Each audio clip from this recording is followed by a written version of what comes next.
And we're live! Hello folks, after an incredibly long hiatus, thank you for everyone's patience. We're back. Especially for the full start last week. But just in case you're catching this for the first time, we'll do a quick intro of everybody, starting with our storyteller, who I'm very, very certain is trying to kill us. Who said that? I never said. Who said that? That's a lie, sort of. Hi, I am Nicole. I am the storyteller, she, her. And yeah, I'm friendly, I'm nice, you can trust me. Sure. Trustworthy. That does not make it more trustworthy.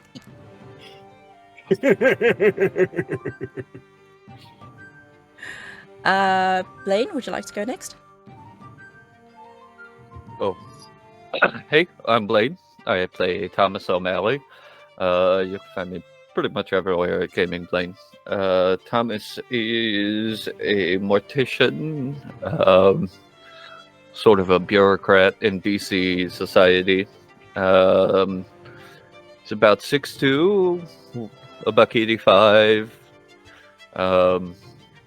sort of thin-ish, lean. He does things that some people might consider nightmare fuel, and he considers art. What else? Oh, he wears floral print, courtesy of his right hand, Sandy. And I guess we'll just pop it over to Vep. Hi, I'm Vesper. I play Lenore. Lenore is 7 feet tall, has dark hair that's graying at the edges, bright red glowing eyes. She's usually wearing Edwardian period clothes, and out and about she wears dark shades over her eyes.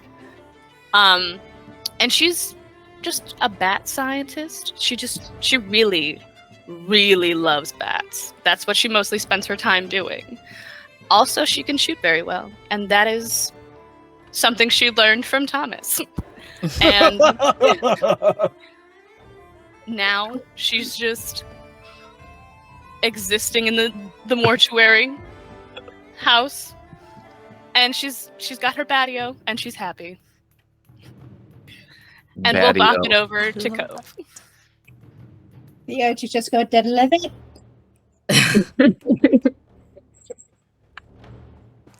Hello, I'm Cove. I'm apparently Lenore on stream. What? Oh? Oh no! So I'm Lenore. Dice is Amorette. Master is Oliver. I am so nobody saw anything. I'm a professional. Started. It's all good. No. I love bats. I love bats. A Bobby. Swapping episode. One of us now, Lenore. Listen, give me a second, okay? I need to put him somewhere first. Give me a second. Alright, just put me somewhere. That is the cleanest, dodgiest thing I've ever heard you say. What? Oh. Okay. Bada bing, bada boom. Nobody saw anything. It was perfect from the get-go. Ta-da. I didn't see nothing. I don't know what you guys are talking about. Technically, there's a time delay. I'm still seeing it. I just had an out-of-body experience. It's fine. It's fine. I got so stressed so fast.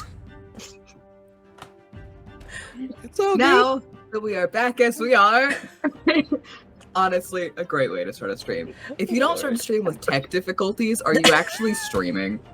Like... That is true.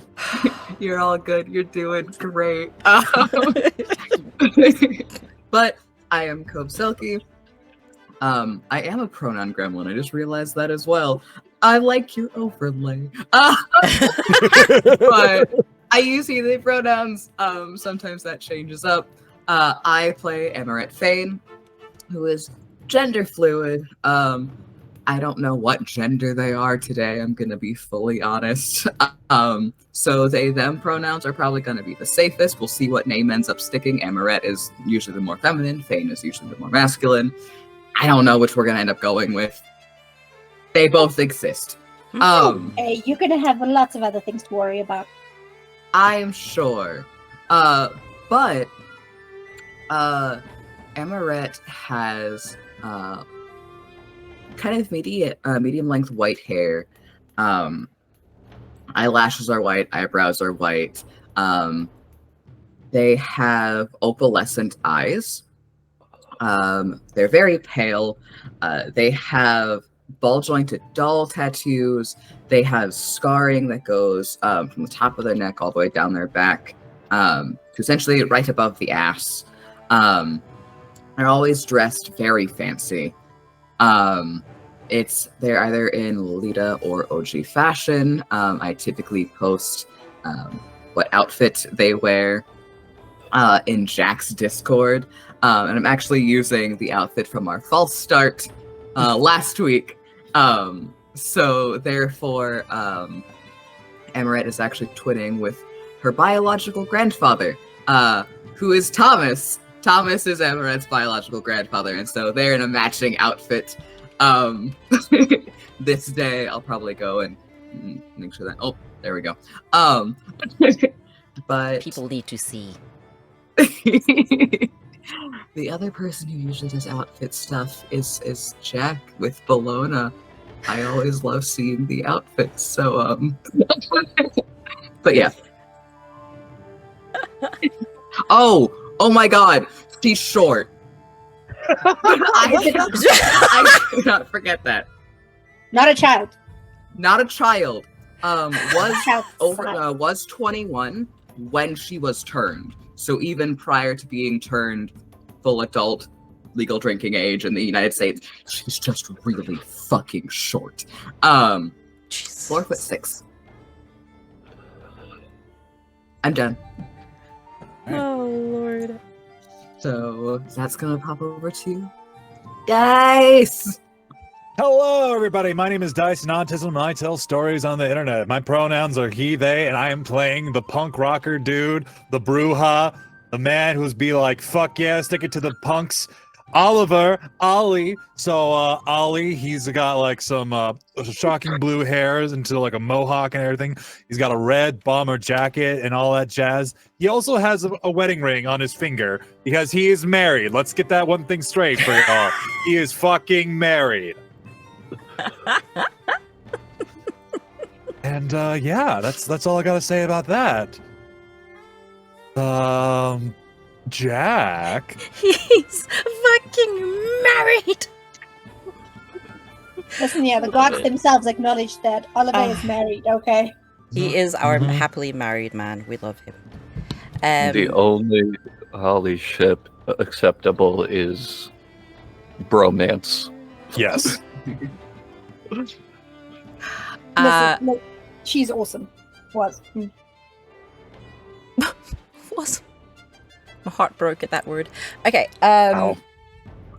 So Bellona is a perfectly normal, average height Asian lady.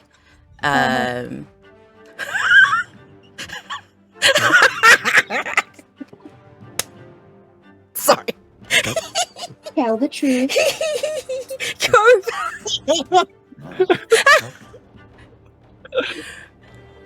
Perfectly acceptable, normal height lady.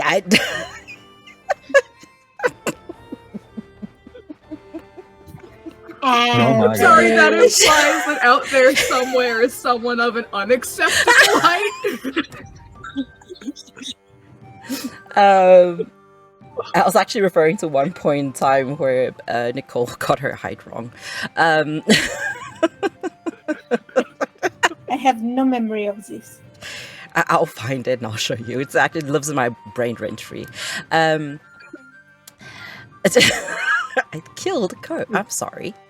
And she is incredibly stunning. She has dark red eyes, long, straight waterfall hair, It's parted in the middle. And she walks with a certain, like... She walks a bit like how geisha walk, so she doesn't have sound. She wouldn't have sound if she didn't wear massive fucking heels of click-clacks.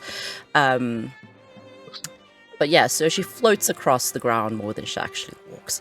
And today she's wearing a... I don't actually know what they're called. This is this robe that's incredibly fluffy with massive sleeves that drags across the floor.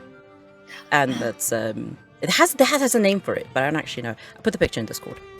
And yeah, she but yeah. She loves everyone, but she's never gonna admit it.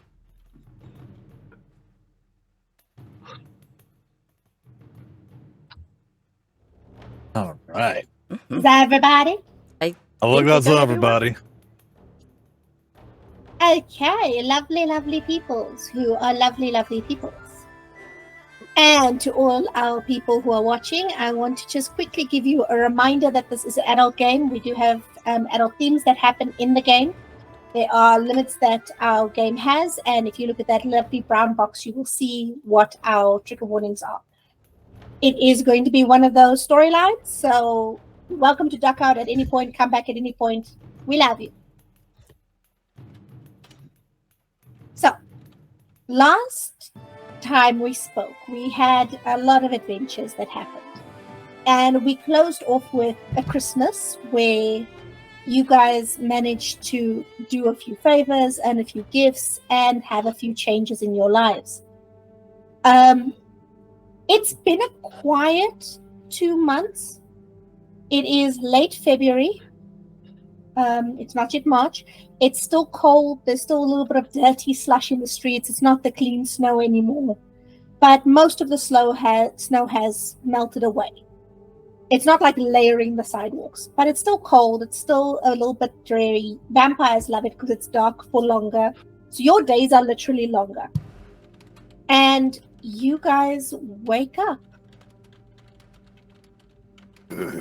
Who's waking up first?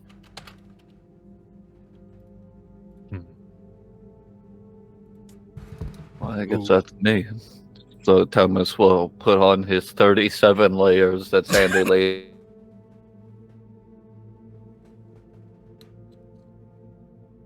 Snook and get his little cup of blood, his newspaper, for the first time in like 2 months. As always, Silas is waiting for you with your cup ready as you walk in. Your newspaper's at your seat at the table.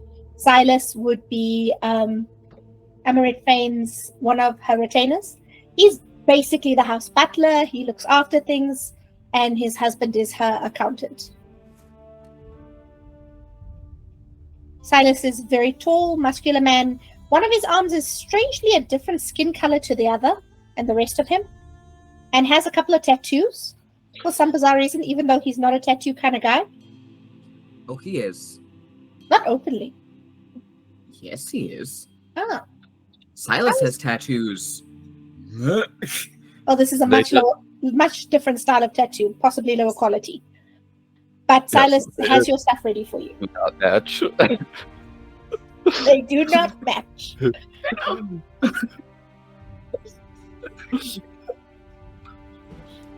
We'll sit down, take a sip of his blood, and this evening. Evening. So, what are you up to tonight?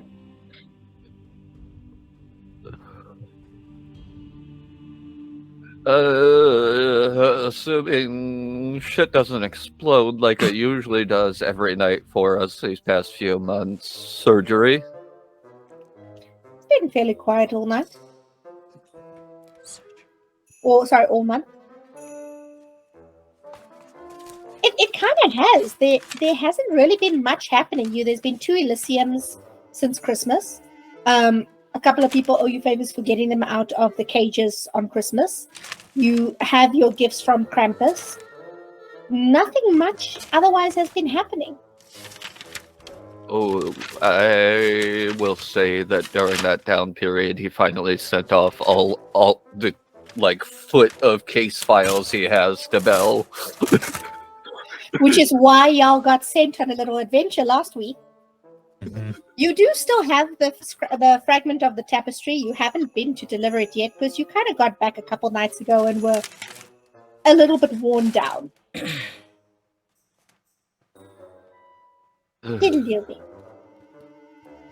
You, Thomas, you do have a letter from a family in Chicago reporting to you on how activities are going and news about the kindred in Chicago, as well as Ghoul family might know, and asking if there's anything else you need, and yes, following up on their last letter.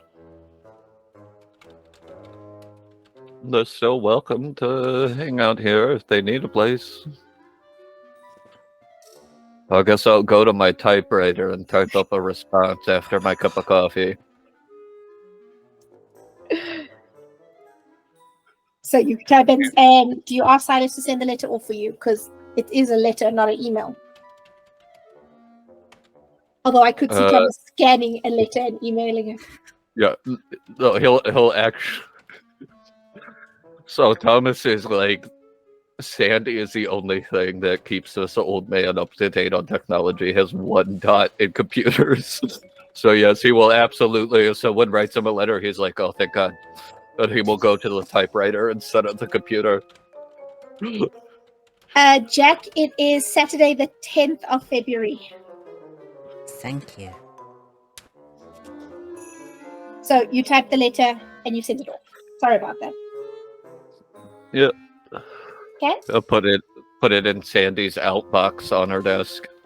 Sandy's purse is on her desk, but you can't really hear. Like Sandy is Thomas's his retainer. She is a larger than life and fairly large black drag queen. She is fabulous. Sandy Fabulous is her stage name, and she tends to perform on weekend nights, so it's not unusual for Sandy to be out. But her purse is here. It is, however, Saturday night. It's one of her prime performing nights.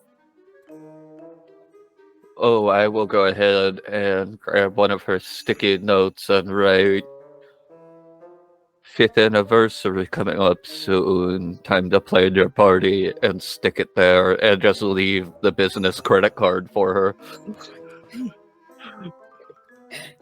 And you do so forgetting the last party Sandy organized. Oh no. Okay, who wakes up next? I'll wake up next. All right. Ollie is waking up, going downstairs, grabbing his stein, just like chugging his blood, and go straight towards the neighbor. So your vendetta neighbors next door, well, technically they're across the street. Slightly next door to the house and across the street. Diagonal. As usual, once nighttime hits, that figure is standing on the top floor looking through the window in the dark room. You can't quite make them out. You do see one of the neighbors sitting on the steps outside the house having a smoke. Okay. Kind of like wave high at them. He looks at you for a second and then he doesn't spit at you, but he kind of like turns his head, spits to the side, and it doesn't wave back.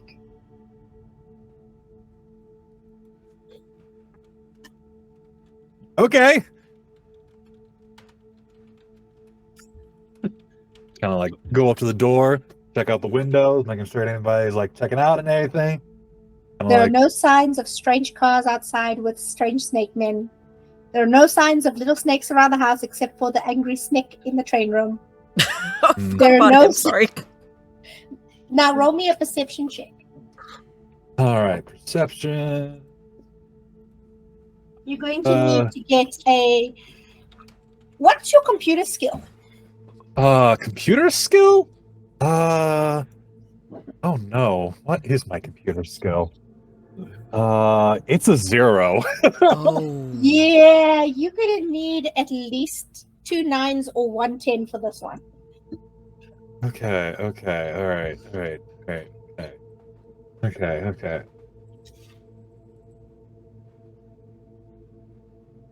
Well, I got 1 9, so No, nobody's watching you. What are you talking about? It's just the asshole neighbor. That's the heebie-jeebie you feeling down your spine. All right, cool. I just knock on the door. Oh, you went to the neighbor's house. Yes. So you walk past him on the steps. Yep. As you go to approach him, he would stand up and he kind of looks you down with his hands in his pockets. Evening. What do you want? I just wanted to say hi. Fuck off. Okay, cool. And also, if you ever just want to, like, come by the house and, like, actually check us out instead of, like, peeping around and everything, maybe just do that. And then that way I don't have to come by here and just, like, tell you to fuck off yourself, okay? Otherwise, we're going to have a little bit of a problem. You're the piece of shit who comes over here knocking over our crap and looking at us every evening. You're We don't doing the give same. Don't you reverse psychology me with this bullshit. You did the same fucking shit, okay? Listen, asshole. We mind our goddamn business here. You come over here starting shit every other fucking night, and don't think I don't know it's you who knocked my bike over. Mind your goddamn business and get back to your side of the road. Okay, can I get some insight on this guy? Can I roll an insight on this fucker? Empathy perception. Okay. Okay.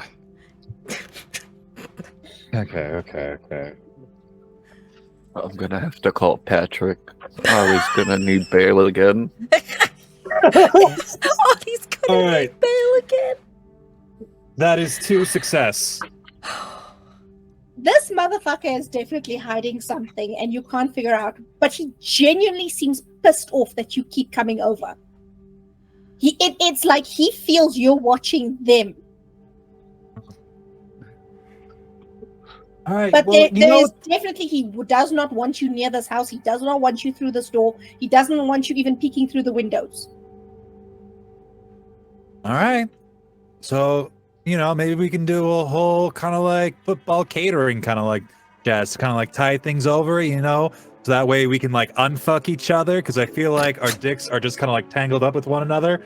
So maybe we should just stop doing that and just like be nice or something. The guy looks at you. He's got his hands in his pockets and he looks at you and he whistles this low, long whistle. And after a few seconds of silence, the door opens and 2 more guys slip out. But they open this door in a way that you can't see into the house for long. If you want to roll a perception check to see through the gap, you can.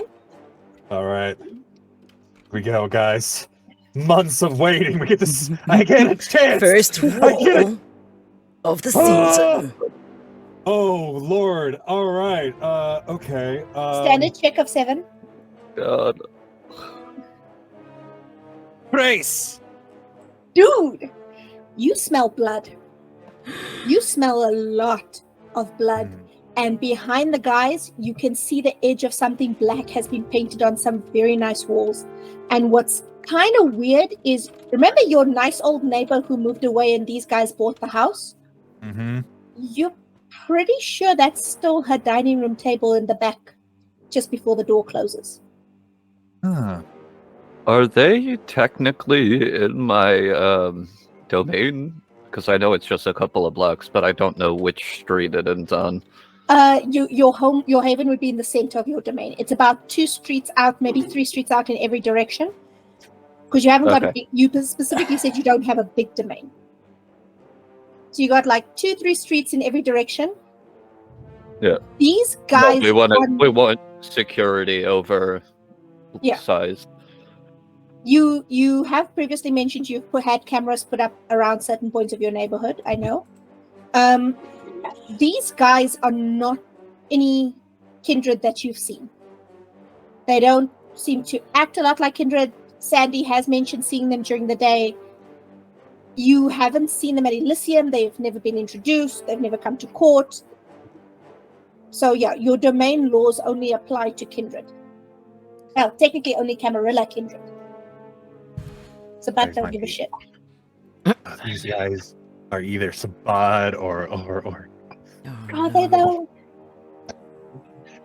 Maybe they're just here for the cult stuff. yeah, maybe. So the two guys Ollie, step out. Yep. Oh, yeah. No, go for it. Ollie is just gonna like, all right, yeah, you guys have fun. You guys have fun. Offer still stands, and if you guys want, I can make a meme Bloody Mary. So, The two guys stepped out and stood behind him, and they look like a trio of, like, from a gangbanger musical.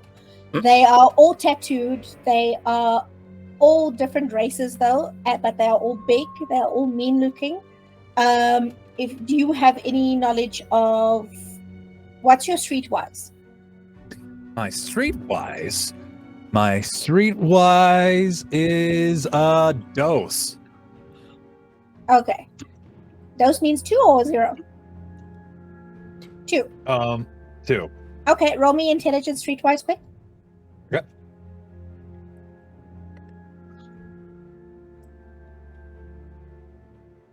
Dose.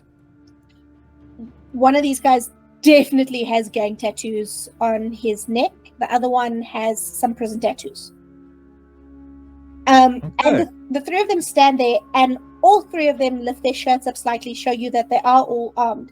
And the one in the front who was smoking just looks at you at your offer of a Bloody Mary and goes, "Get gone."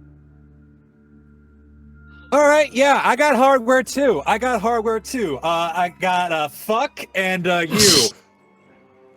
Peace out, bitches. And I'm just walking back to the house while also memorizing the details of the tattoos in my head.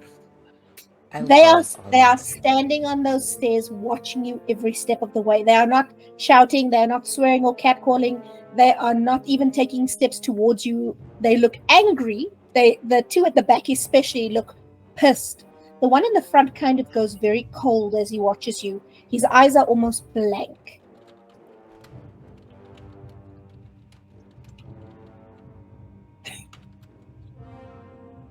Can't scare me!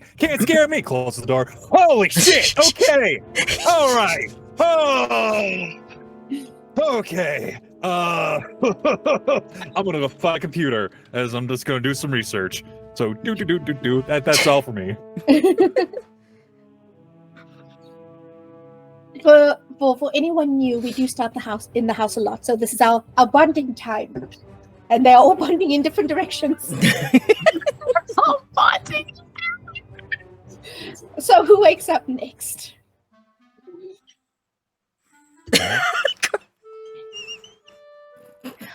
Lenore wakes up next.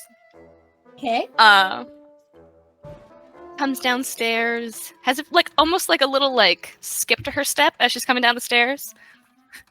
Man, You have such a baby good back. night already. You have a I baby do. I do. What did you name them? I named them Sybil.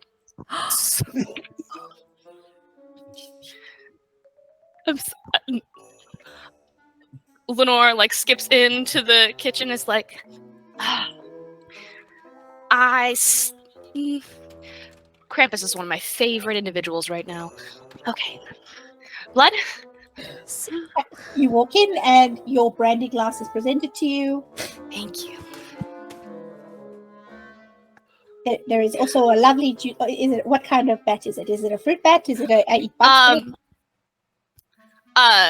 It is an evening bat, so insects. So the lovely thick caterpillar-ness is in a little plastic tub and gets handed to you as well. Lenore sits down, opens her jacket pocket, and was like, I am so glad I asked Amorette to put in this pocket. Opens the little pocket, brings out the bat, and is like, these are for you. Bat pocket. Sets up a little, area, and I was like, Lenore says, all right. There, you're safe. My breakfast. Dude, this is a Silas and Sandy household. There is even a little stand that Ula has built. Ula built a little bat stand for the kitchen table, right where you sit. Perfection. Amazing. Lenore's just like, okay. I'm not over this yet. I don't think I'll ever get over this. Okay. How's everyone else's morning so far? Silas kind of looks at Oliver swearing his way back into the house and goes, rough, looks at where Thomas has disappeared to and gone, distracted, and fine. Thank you. That's good. Well, mornings are never, dull, which is nice. Sometimes. I could do with a little dull after everything that's been happening. That's fair. That's fair. We'll see. We'll see if we get a. I hope the morning stays so good. Which is nice so far. This is, except for swearing. Oliver, are you okay? Yeah, no, I'm fine. Where's the computer? I need to use the computer. I don't know where that room is. I don't go in there. That is off of my library towards the street side, which is ironic because you can also peep out the window at them while you work on it. Oh my god. All right, cool. So I just got a peek at our neighbors. They might be into some bloody shit. Like I saw some blood. Did I saw blood or did I smell blood? You smell blood. I smell blood. I'd like a lot. I smelled a lot of blood. So they might have killed our past neighbors. So I also got some details about their tattoos that I'm going to do reverse Google search and everything. So booga booga. So yeah. Also, don't go over there. They might shoot you because they found out I might have found out they also have guns. They didn't use it on me, but I showed them that I got my own gun. So woo. All right. I feel like I should write this down. Pulls out a notebook, starts writing it down. Neighbors, very rude. Possibly killed. Previous neighbor. These are the neighbors. Ollie displayed dominance. Guns, no good. Don't go over. Yeah. Ollie All right. displayed dominance.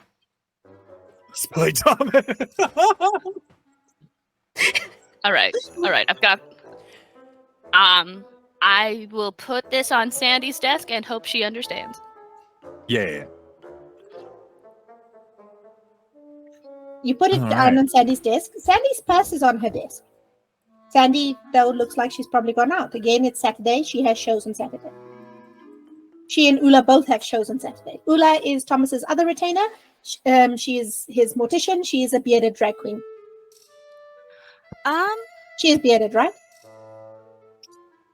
Yes. She's big, bearded, tattooed, and very muscular. Silas. Sandy's bag is still here, but isn't tonight's a night where she goes out? Yes. Wouldn't I feel like a bag would be important? I carry mine with me at all times when I'm out.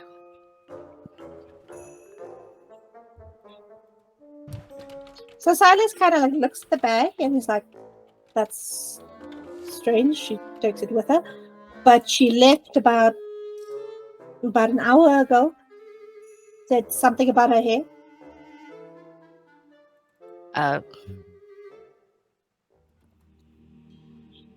Thomas, is this unusual behavior? I should go find Thomas. Leaving the bag? Leaving the bag a little unusual. Leaving to do her hair? Not so unusual.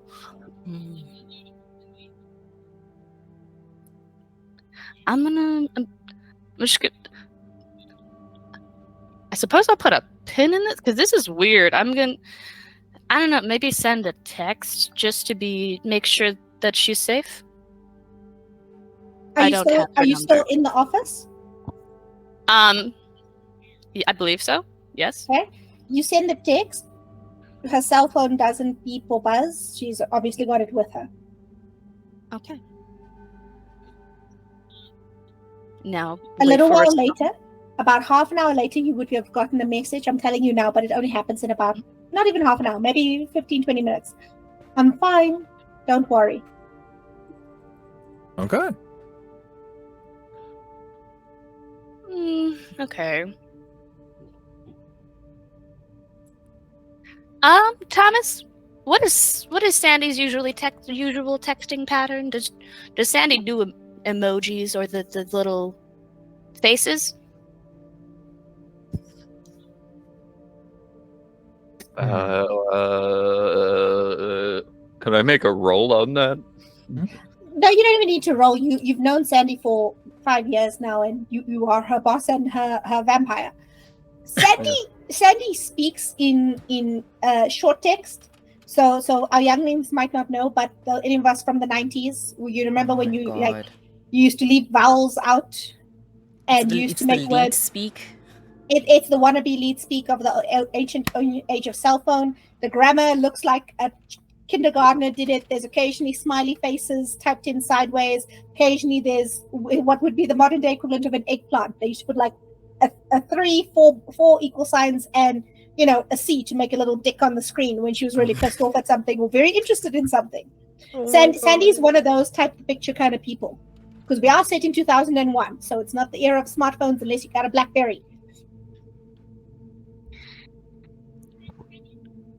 And she does type like how she speaks. So any of our new players, Sandy's more likely to be like, "Hey, sugar pie, honey bun, how are you doing this evening? You go behaving yourself, you hear?" So no, not a match. Maybe she's No, busy. definitely not. This gives me strange. This makes me slightly uncomfortable. What should we do about this? Should we just face value, or should we dig deeper? I'm gonna text Patrick and have him run a trace on the phone number. Okay. You text him and he's like, yeah, I'm at a scene. I'll do it as soon as I get back to the precinct. You mean maybe an hour? Okay. So, isn't it nice to have a pet cop? So, who wakes up next? Sure. Why not? I know Bellona likes her beauty sleep and likes to stay in her room until last. I respect it. Her beauty is maintained, not born. You're a vampire. You look exactly the way you did when you died, no matter what you do. That's Except why for- she has to prep. It's not a lie. That is partially a lie.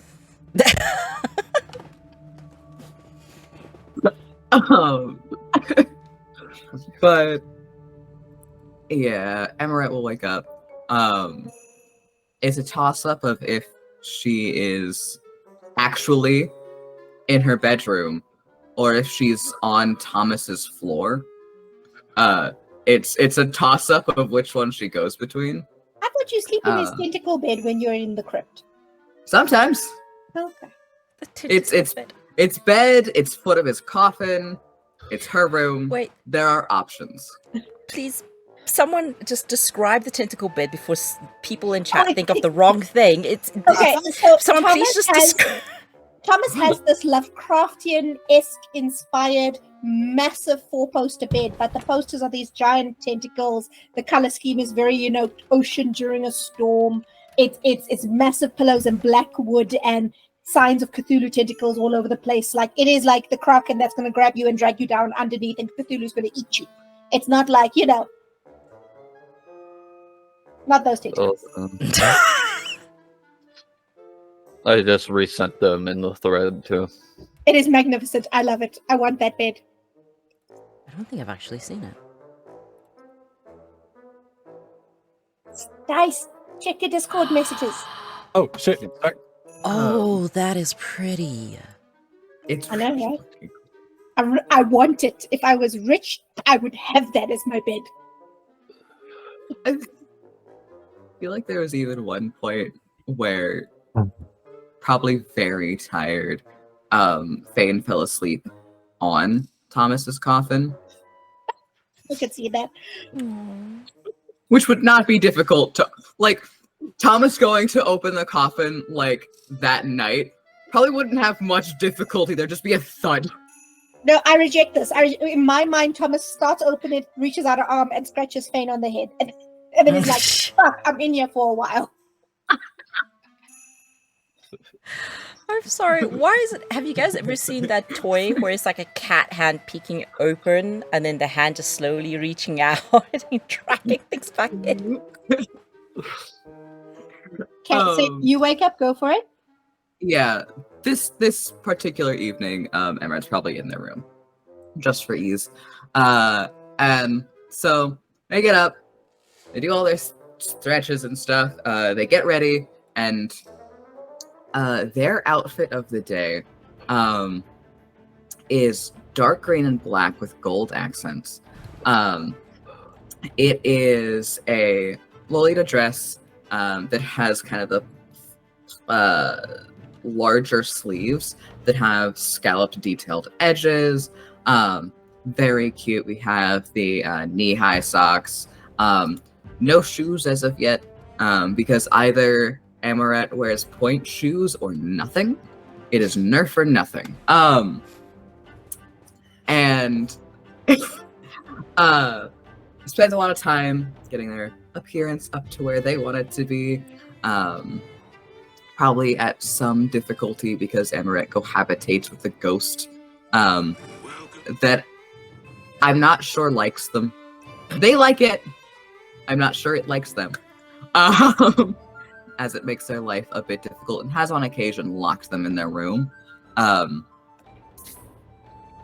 That's not a good thing. Anyway, they head down once they're ready to the kitchen to go see everyone else. Thomas is like continually has to sweep this cape that he's not used to wearing out. Like, So you walk in, and Silas hands you your teacup and saucer with your blood. He gives you a kiss on the forehead, and he lets you to your seat.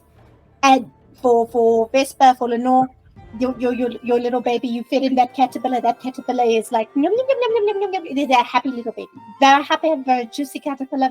The mandibles are mandibuling, and there's little noises and little chitterings, and very happy. Back language for happy. Amorette Feign, this pocket that you made for me. Lenore just starts openly crying. Oh.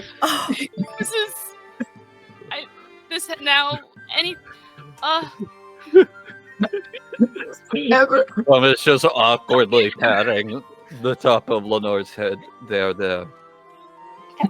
Lenore is like almost 7 foot. Isn't she almost 7 foot? Thomas is not a short man. Thomas is a very tall man. Lenore out-talls Thomas. Unassisted. Oh. Everett looks over at Lenore and at the bat that's just making its happy sounds. And takes a sip and goes, I'm so glad you like it. Also, just now, it's the happy is contagious. Like, I'm so glad it worked out. That's adorable.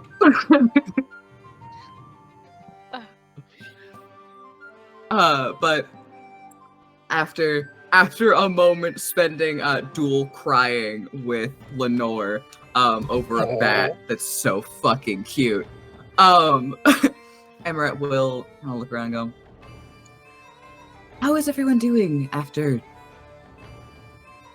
recent events? Have you told Bellona what happened in the desert?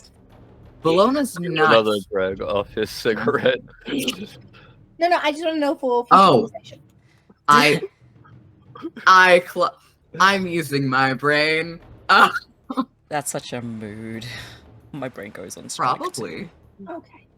I mean, Bellona's part of our coterie, so Bellona gets all the tea when we get back. Bellona just watches you come back from the desert like, the fuck happened?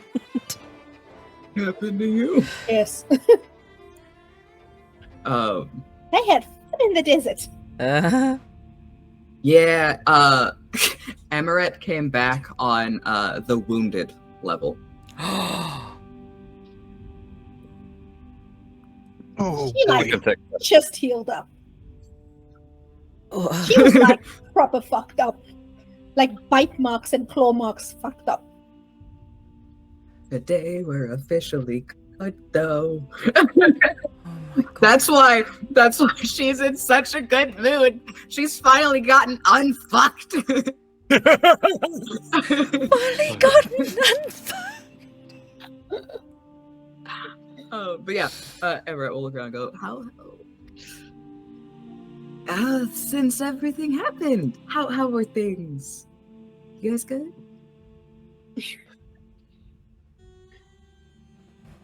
I'll be good after everyone's surgery is done, so I don't have to worry about them falling on spikes.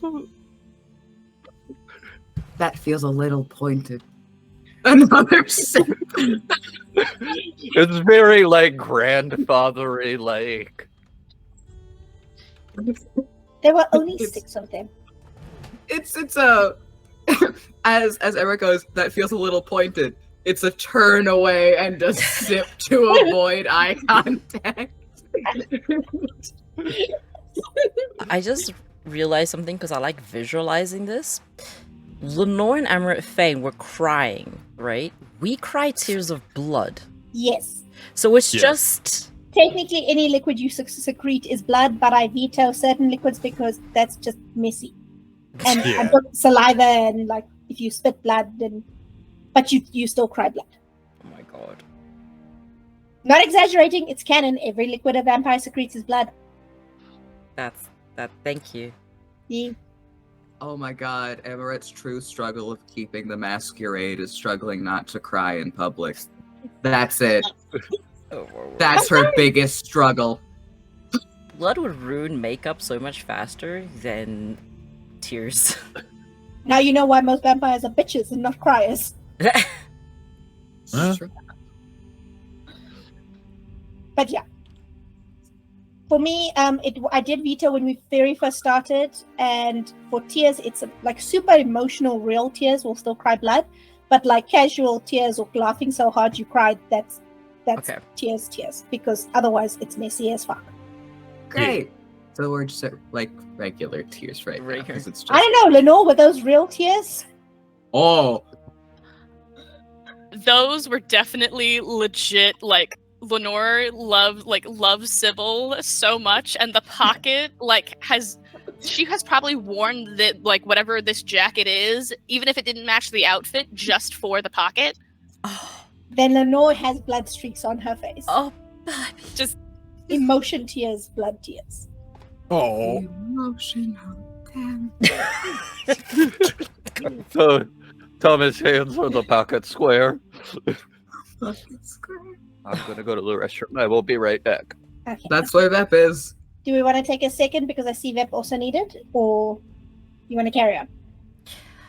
If we're okay I'm to do video. that, because I need to get to the toilet too. This is like... Okay, so let's just take a 2 minute Bathroom break. Yeah, bathroom Bathroom break. break. Real quick, guys. We'll be right back. Bladder Last mandated time- break. I can tell you what happened last week while they were having pee. Oh, okay, cool. Awesome. I'll leave you guys on then. So last week, our dear adventurers were asked by the sheriff of the city, Bell, to go and collect something for her from a little town in the desert, specifically in a bar called the Bucket of Blood. Technically in an ancient temple hidden underneath the Bucket of Blood. And they got there to find friends, very weird, distorted, animalistic friends waiting for them, friends who wanted to say hi with their teeth and eat them and drink their blood and just consume them completely. The town was completely abandoned and they managed to stay alive for a lot of trying, or with a lot of trying. Met another female vampire who was holed up in the only activated like electric place in the place, was a room in the motel, and showed them that the creatures didn't like light. She distracted them. Unfortunately, she found out about Thomas's dark secret that he can fleshcraft as a toreador, and while she distracted them across the desert, our players went into the underground temple. Feign almost got spiked and bad things, but managed to get this tapestry fragment, and then successfully came back with the said tapestry fragment, which has yet to be handed to Blood. Jabal. So yay! Yeah, it was really scary. I almost lost an arm because one of those little fuckers went through like my bone. Yeah, What were those little fuckers? Were they they were vampires. vampires that eat other vampires? Love that. Oh, first of all, that happens. That's called the Nephilim. That's a specific clan. Oh, Second okay. of all, there is actually there is a flaw that you have to consume flesh and eat blood, so it can happen there as well. And Wow. third of all, sometimes if you live in the desert for a very, very long time without a steady food supply, you get fucked up. Like a lot. Like the hills have eyes for vampires. Lords. It was nutty. It was fun. Cool. For you. Oh, It was fine. We were all fine. For Yeah, you. we're all Yeah. fine. And you got the tapestry piece. Yay! How many Yeah. tapestry pieces do we have now? Only one. The one you gave back to when Dorian, Oh. you found the one with Dorian, you gave it back to him. Yeah. The one that the boys saw on their 0.5 is in a business tower belonging to a Tzimitzi sorcerer in another city. The one that you moved for the prince has been given to the librarian to keep. And there was I feel like there was a fourth. This was the fourth one. This was the fourth fragment. Okay. I thought the 0.5 one was with us. Sorry, that's me. Oh, the 0.5 was one of the sounds for one of our characters did not work. So we're still trying to figure out how to fix that by dubbing, but we are not taking it enough. I'm bad at technology. So if anyone knows how to dub, we can do that, and then you will have one of the best 0.5s where Ollie and Thomas got kidnapped and woke up in a jail cell. I'm so mad. It sounds so amazing. It was so much Yeah. fun. I got All the right. play-by-play. I got to watch and get the play-by-play. That's It was It was- great. It was nutty. If you can help with dubbing, And it's Anyway. just like the most dead monotone person. And then Blaine said, I believe we were at Lenore crying, so Thomas hands her his pocket square. yes. Lenore just has a moment where she's like, "Man, it's a morning. Wow. "Oh, baby." These tears just don't want to stop whenever they get going. Hold on." I love Lenore. All right. When you're done, like Silas will take the handkerchief and go fetch Thomas one from the spare drawer. Not in his bedroom. There is a drawer, in the laundry where Sandy makes sure that there are spares. This man has so many clothes. Sandy and Amorette make sure he only wears them each once. Oh my God. Amorette! Hi, Sandy, high five! And wait, you're down. I don't know where you are. Hold on. I can't. You're too far. You're over in the ether for me. Up to your right! Up and to your right! Which Ah! right? There we go. Which right? Okay, Which my mind is work. Moving on. So, Amorette Feign has joined the table. Lenore is no longer sobbing. Oliver is by the computer in the office. And Thomas, have you returned to the kitchen? No, he's in the office with Ollie because Oh. this. Ollie, does he see what Ollie's doing, or Ollie, do you fill him in? Ollie was on the computer. Yeah, I was. You may have seen Ollie make some weird faces, but he was just like trying to remain cool and everything. Like, And- yeah, What do you- everything's. Well, I got my info, and it's they're just fuck boys. They're just fuck boys. But I'm gonna keep an eye on them. I'm gonna keep an eye on them. Do you Uh, want me to send? Does he see the gang tattoos you're trying to reverse image search? Is that what you said you were doing? The computer kind of restarted. Ollie didn't touch the buttons, but the computer kind of restarted. Computers are weird, man. I don't know. Don't make those faces. He's gonna send a follow-up text to Patrick. Hey, there's some weird shit going on across the street. Can you look into that too? Yeah. Okay. Yeah. Yeah. Bruce, I'm just gonna keep an eye on them. but no sign of any weird cars or anything. I'm just gonna head back to the kitchen. That's fine. Why else would I keep a pig on a leash? And he actually says this to Ollie. Ollie's the one person he could just be his, like, Midwestern, down-to-earth guy with. Yeah. Yeah, why else would I keep a pig on a leash if not to keep my neighborhood in control? Why do you think there's only been one major incident until the last few months? Yeah. All right. You, has Bellona gotten up yet? Did we hear her clickety clack? Yes, is Bellona up? Can Bellona come out to play, please? I swear, if you come by my fucking door again. Do you wanna hide? Just Oh, all God. four of us knocking on the door. Good morning, good morning, good morning. Friday, Saturday. Ollie notices that Bellona hasn't come up. It's like, all right, I'm just gonna go up to the room and just like, Not the Oliver Holler. Ollie holla. No, you good? you get. Jesus.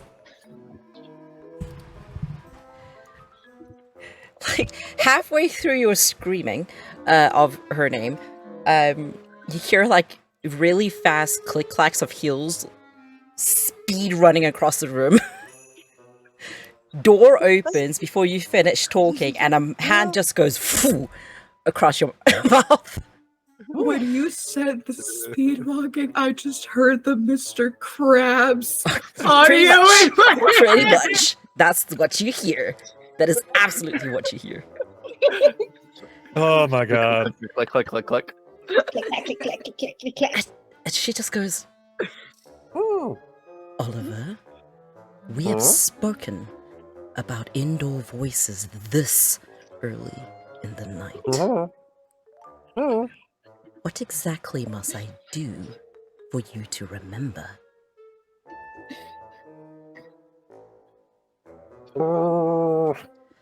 She takes her hand away. Oh, well, just wanted to make sure to know that we're all hanging out downstairs, and just want to make sure you're a part of it because you're part of the family, you know. There's a moment where her face softens slightly, and the mask comes back on, and she's like, fine, and then saunters down the corridor towards the kitchen. We got our emotional support introvert. I will say when she goes in and she spots sort of like the tear stains off of Lenore's face and the, I'm going to assume, bloody handkerchiefs, and she just, her back straightens even more, and she gets like this look in her eye, and she looks around and goes, who upset our bad lady? No one upset me. I just really love Sybil. Just starts crying all over again. The wine glass gets put in front of Bellona very delicately, with just the right distance that she won't snap it at the stem. Takes the wine glass, looks at the crying Lenore that she's accidentally set off again, and then like awkwardly sits herself in her chair with her wine glass because she doesn't know how to deal with that. Oh my god. I have prepared for this moment. Oh god. Oh, here we go. When Bellona sits down, Amorette reaches into a pocket and pulls out a little coin. The coin is not any currency that's actively worth anything. Let me double check. Yep, okay. So token would be a better word for this. And Amorette slides it over to Bellona and goes, I have more if you need them. But I think you could have some fun. And it's a token for Chuck E. Cheese.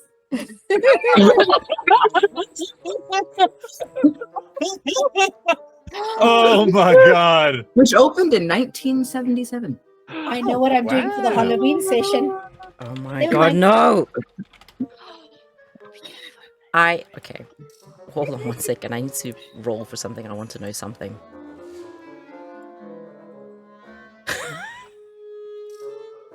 She surprisingly doesn't need any explanation what it is.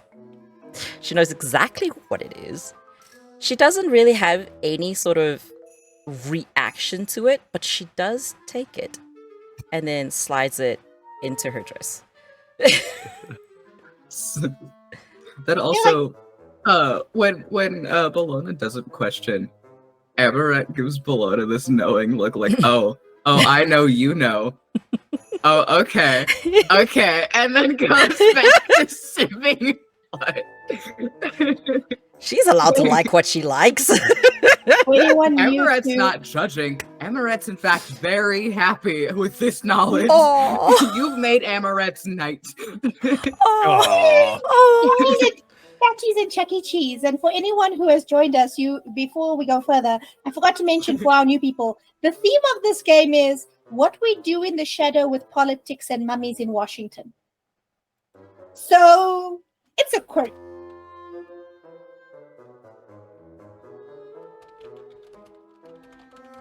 You get trauma There's or not you that get much laughs. trauma. There's no in between.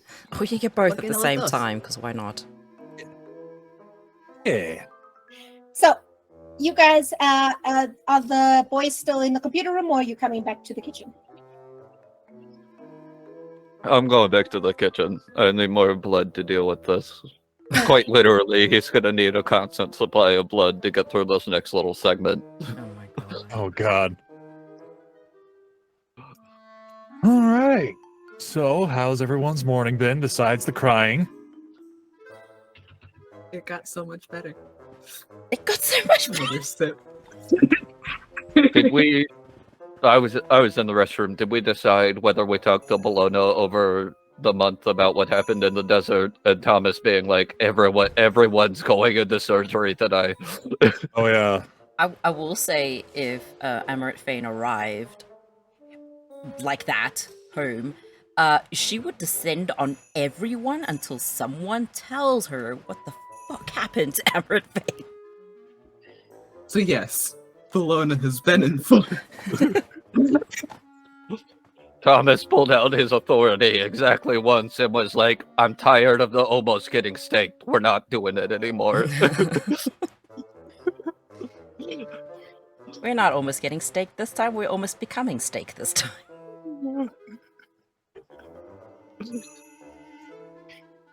Maybe. Okay. Oh god, okay. Sorry about that, guys. What? It's all good. All right. All Nothing. right. So, yeah, don't worry about it. I'll do it later. I'll do it later. Okay, so you guys are having your breakfast. Silas is going to go on a grocery run for the rest of the house. The house is actually fairly quiet. It is Saturday, so Ula and Sandy, like we said, have gone out for their shows. Yeah, not much is happening. All right. Okay. Who's up first? I'll go last. I gotta do some stuff.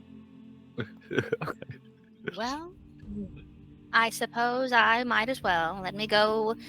Do you still keep the surgical gowns in the same spot? Yeah, he'll lead everyone that's not busy down to that same room where he fixed Ollie's arm. That's his secret little operation room. Dear God. Oh, I should probably describe that again for the new viewers. So if you go into Thomas's office, there is a closet, and within that closet, there is a very, very large, batshit insane Yes. conspiracy board.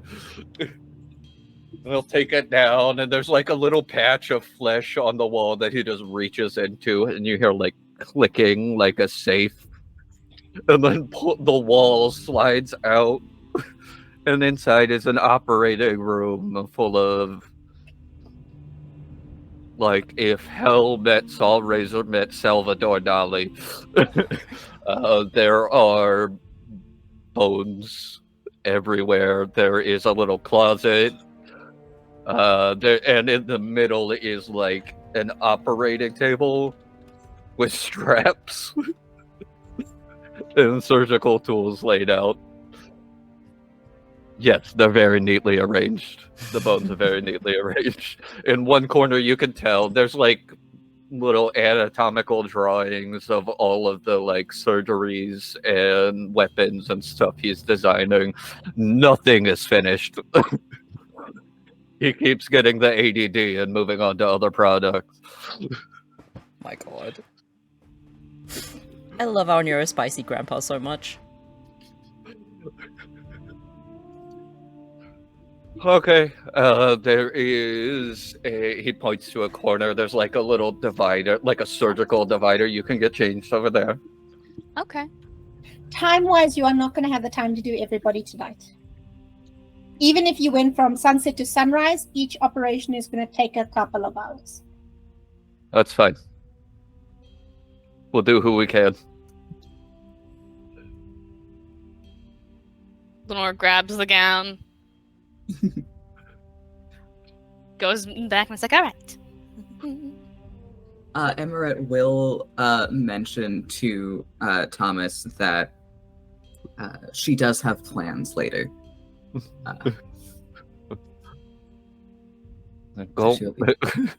He's just washing up in the sink. He's got his surgical attire is like this weird mix of like what you would expect from a doctor and shirtless because he uses, you'll see 2 arms sprout out of his stomach that in little claws that are like scalpels. He's washing up, making sure his surgical tools are all clean and everything. He's got several bags of blood hanging. So one of the things you're going to have to deal with is the fact that the only way anesthetic is going to work is if you have fed it previously to a human and Lenore drinks their blood. Or unless you have a way to, stake her and knock her unconscious.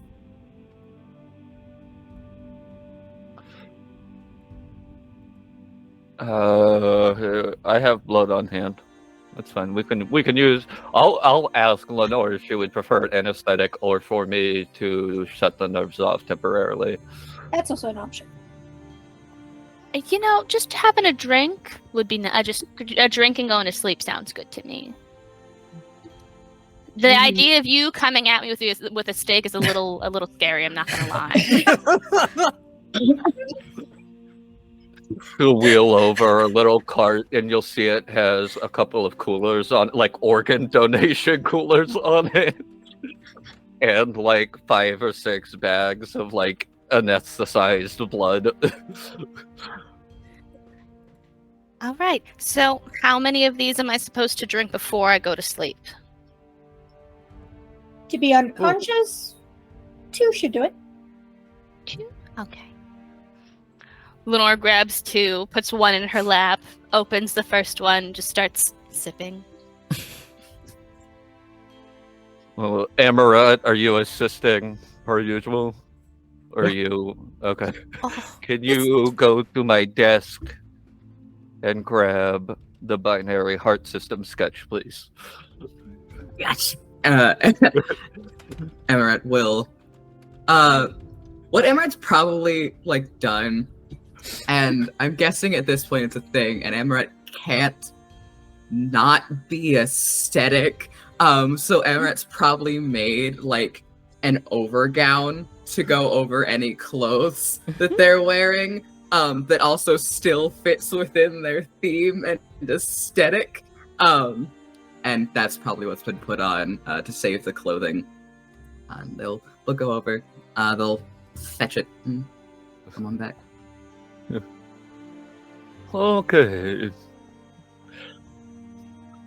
I guess it's time to start making rolls.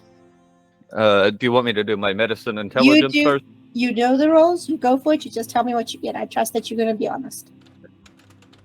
I'll do medicine int first. Gotcha.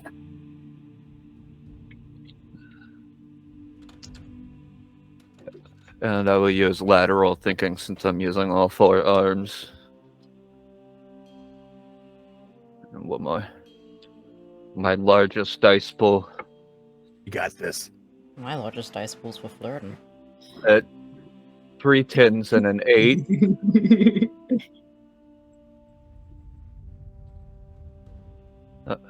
Another 8 and a 10 and a 7. So 2 8s, 4 10s, and a 7. Okay. And then I've got to do my flesh crafting roll, which lowers the difficulty by 2 with my little bonus. So is that 5 is what I'm aiming for? No, for something like this is pretty hard. It'll drop it down to 7. Okay.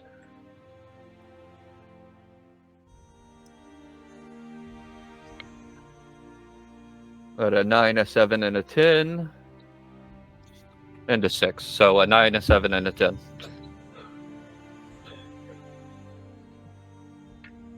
Okay. You get the heart in. It's a successful operation. You manage to attach everything you need to attach.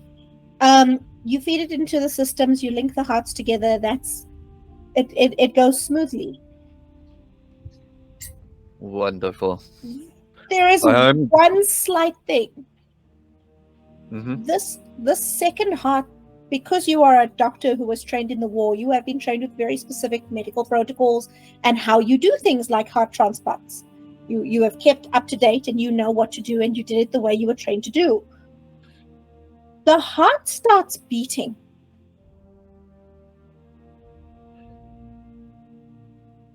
Vampire hearts don't beat.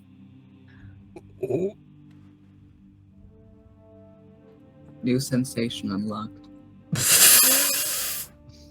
So Well- when Lenore opens her eyes, it is to a very clear and actually kind of painful thump in her chest that you haven't felt for the last 40 odd years. What's happening? My God. Ugh. I'm sorry, this is just that one Doctor Who episode where his one heart fails. And he's just like, how do you live with one heart? Lenore Ooh, is immediately gonna try to sit up. Don't do that. What? Luckily, Why is there movement? it's not squished in because Thomas is a good enough a surgeon that he has removed things you don't need to make space for it. So, It's still just like hands, like, what is happening? positing a theory based on what I know, I'm assuming that right now you essentially have a ghoul heart. The good news is you can pass for a human much easier now. The bad news is I have no idea how long it's going to take for your kindred blood to just turn that into a regular heart.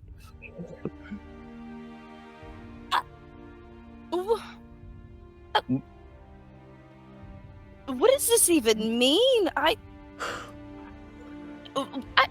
Use all specs and find out. Thomas, But you don't know that yet. we don't know the effects this will have, Thomas.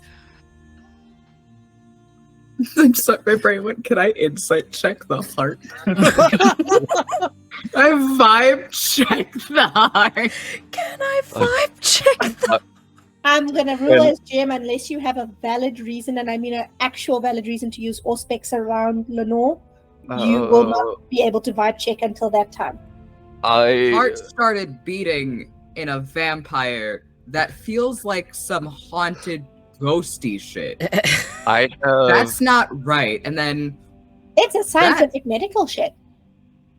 which Amorette doesn't understand. Not a good enough reason to all specs check her. I accept that. I disagree, but I accept it. Can I auspex Would check it- myself? Tell me Lenore why has you would use one- all specs. Oh, one would This- just give you heightened sentences. One would make one of your senses more accurate. The sensation of just feeling, just like she's trying to understand and like, where is it coming from? Because like her her idea is like the vibrations coming from all of my body. I don't. You can splend the blood, but if you increase your sense of feeling, it's going to hurt more. Can I also my hearing and use a stethoscope? You can just use a stethoscope. Do you want me for the second part of this to use int medicine or int kindred lore? I have one in kindred lore. This would be a little. You kind of need kindred medicine for this. Give me a second to think about this, because it's technically kind of neither. This is a call to grandpa kind of situation, because it's not a kindred thing to put hearts in people that start to beat. Damn. I gotta text Connor. I don't need it. Great grandchild Oh there having a moment.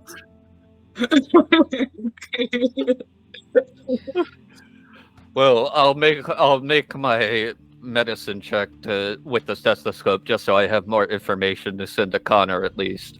So that's just int in medicine again, or do you want me to do int investigation?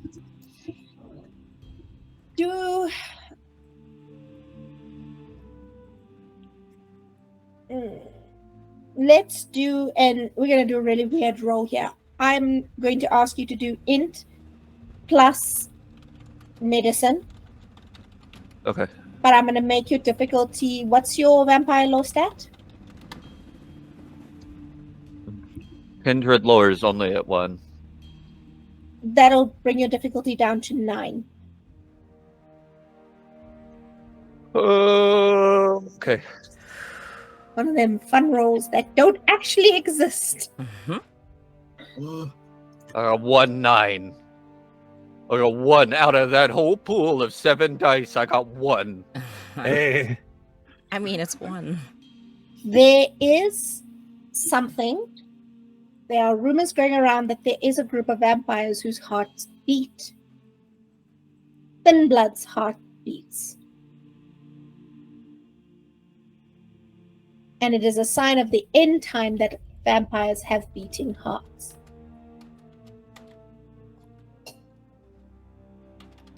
I've got to call Connor. Okay. Can I use flesh crafting to limit the pain with the nervous system?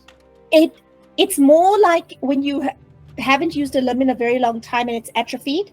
That's the kind of pain it's feeling. Oh, You can close the nerves off for it, but her body is getting used to something that hasn't happened for a very long time. And there's added pressure because it's the magic of your blood that causes your blood to move around your body. Okay. Now there's a heart beating at the same time. So that blood is being pressured more than it used to be. So Lenore, sorry for you. There is a very strong chance if you get stressed, you're going to start getting headaches. that sounds Thomas gets out his little prescription pad from the 50s and just writes, Percocet blood. Go take this to Silas. To Ula, not Silas. That is an Ula thing. Oh my word. Is Ula off? Okay, yeah, you can take it to Ula. Ula's off, but Ula is the one who handles the blood supply in the house. For our new people, Thomas runs a morgue. He harvests the blood from the bodies that come in and resells it to vampires who don't want a direct feed. So when you hear them talking about brandy glasses and teacups, it's because they're all drinking blood from the supply. Thomas is one of the 3 major blood suppliers in Washington, which made him rich. I went from a family business to fucking Walmart. You is fucking Walmart. So Thomas will do his lovely little hand mouth thing and soak up 3 bags of just plain blood to replenish. Okay. Like you could tell, like mentally, he's like getting worn down. Next. Upstairs, let's just jump across. Bellona, you get a text message. Oh. Yes. Is this an appropriate time to call? It's from Lau. Oh! I mean, that's me. That wasn't Bellona.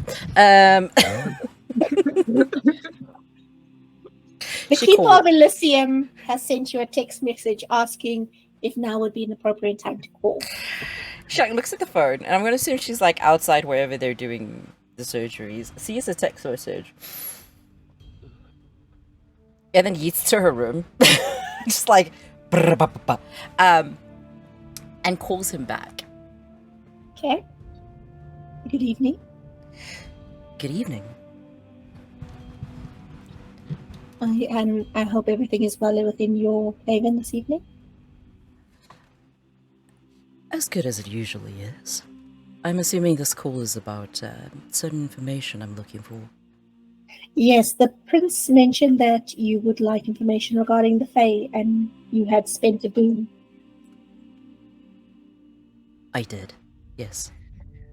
Well, as it was a major boon, the prince has made me available for discussion. When would you like to meet? You're welcome. I'm so gay for this man. Bellona isn't, but Listen. I am. Lau is... Listen, if my traumatic backstory can be used to get you your man, you go. You go. Live your dreams. Lau, I'm going on a date. I'm kidding. I'm just gonna... I'll post a picture of Lau for our lovely people, but I do want to just, for a second... He's so fine. He's so fine. At least he's not red flag, man. Thomas has a crush on an NPC that they are literally red flags in his background. Don't make them hot. He's not that hot. He's genuinely not hot. Okay, here's Lau. After a century of solitude, Lau became curious about what was happening in the streets of Hong Kong. Learning of the mass exodus of kindred from Asia on pain of death, he followed to Washington, D.C. The history being written during the revolutions inspired him to interact with the presence once more. With the prince's usurpation, Lau got a sudden offer to stand in as Keeper of Elysium. These nights, it is hard to imagine anyone else as the Keeper of Elysium in Washington. Although Lau remains hard to get genuinely close to, he is always polite, social, and fair. He has become the perfect host and Keeper of Elysium. It's my man. Y'all is all weird. I love you. We're all perfectly normal. Very. Listen, if I love- don't make them hot. Anyway, so I'll stop. I being gay. posted it in Jack's Discord. Oh, let me go look at him real quick. Hello. Hi. Anyway, so that sexy hunk of a man called me. I called him.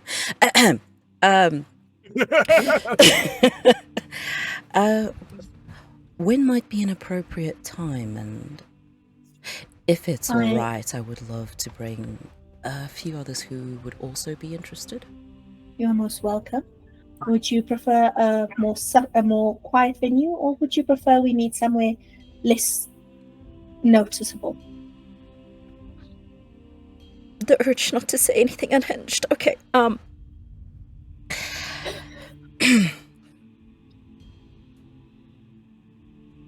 I believe for this topic, perhaps somewhere a bit more private. I will send you some details and book us a room at the Chinese Gardens. I believe we will have enough privacy there during the evening, and you are welcome to bring who you would like for the discussion. Would that be suitable to you? That sounds like a date. Well, we'll see you then. I'll see you.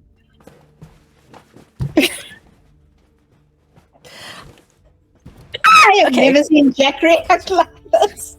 I have told you since session 0 what my feelings were for that man. Alright. I'm fine. She, composes herself. And... He sends you a message for the next night, a booking at the Gardens, 10 o'clock. Bookings at the Gardens. Close that down. And then she, then she eats back into waiting outside the surgery like some concerned mama. She doesn't want to go in because she doesn't want to see people split open. But that doesn't mean she's not waiting for them to come out in one piece. Just before you guys come out, Oliver, Yes.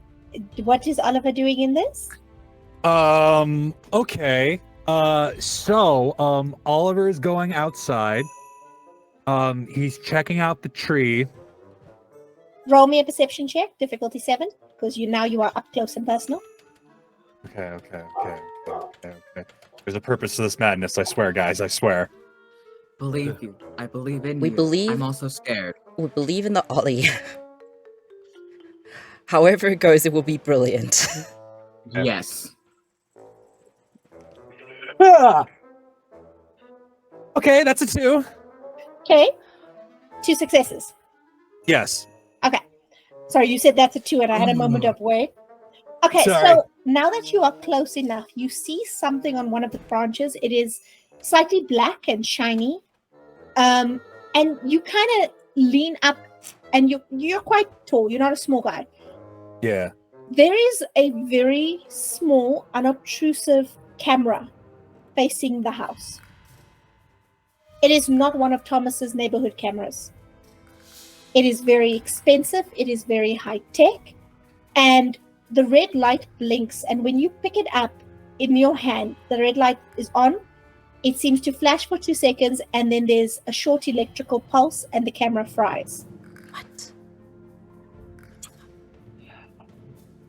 Gotcha, little fucker.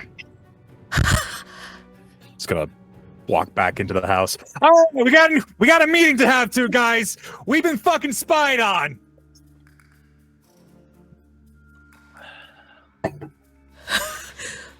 Is everybody good? Why? Whoa! What's going on? What's going on with Bellona? Is everything okay?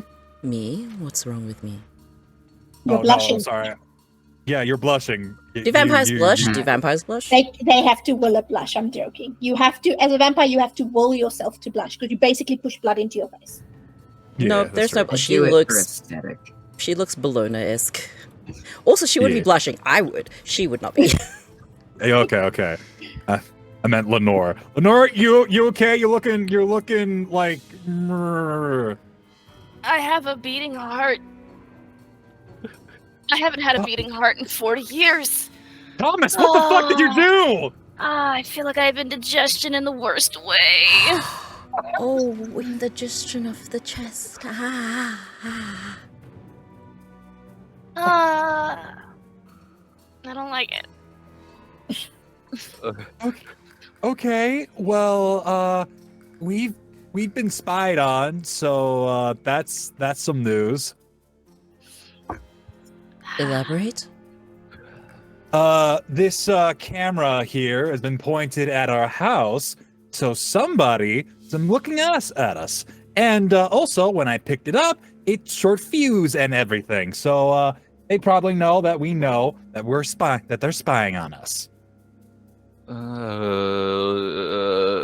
Thomas will go grab his briefcase off of the shelf, the one that he took from Ollie's on his .5, and he'll stroke the spine so that it pops open. You stroke down And- the spine, and literally what look like locks unfold teeth. And the edges of the briefcase, it's like a D&D mimic. Literally, there are fangs and teeth, and the leather of the briefcase ripples like scales and then peels open. That's so cool. He'll look at Ollie and say, "Throw it in there," and I'll have Toby take a look at it. His Right. phone is getting a workout today. Toby, there's a fucking camera on the property. I'm gonna need you to come by. Toby's like, yeah, no, sure. I can be there at about 2. Does that work? Wait, Toby's coming here? Toby's coming there. Please come in here. We get to see Toby? You get to see Toby. Oh my god! Toby actually has a special entrance in the morgue that's just an entrance to the fucking sewers that Thomas just left just for Toby. There was an avalanche, and now he has to come through the front door where all the pretty people are. Dude, don't remind him. Freaks him out. I want to talk to I want to be friends with Toby. Should we look for other cameras? You know, Probably. I doubt there's just.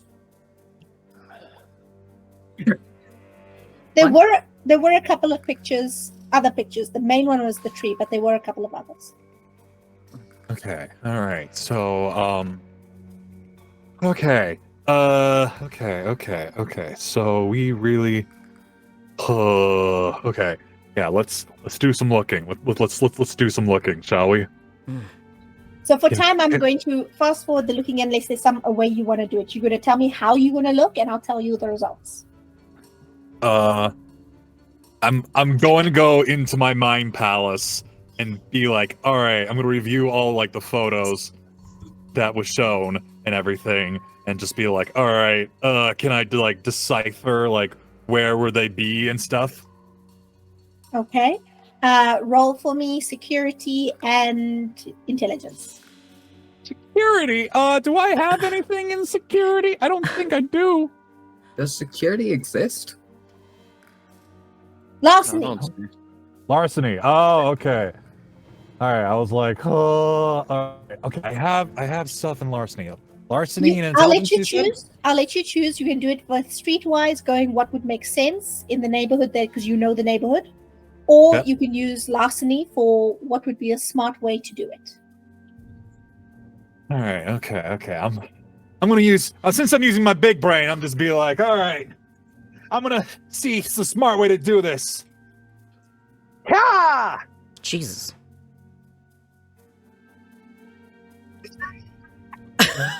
What did you roll?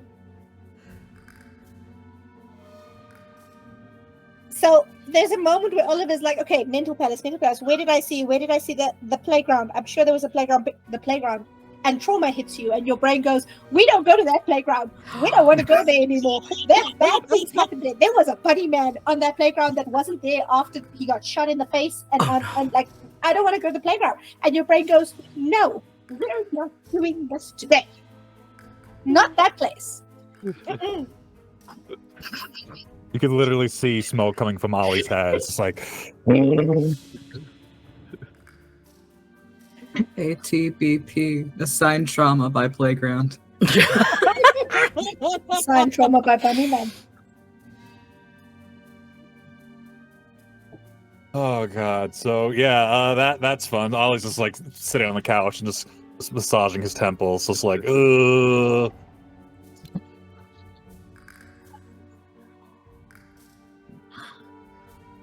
Odds or evens? Evens? After the computer reset, you started hearing sounds from the printer. No, don't do this. No, The desperate. No. I'm gonna go over to the printer and just check it out. You pull out about 3 photos, and they are photos of the house. Different angles, different perspectives.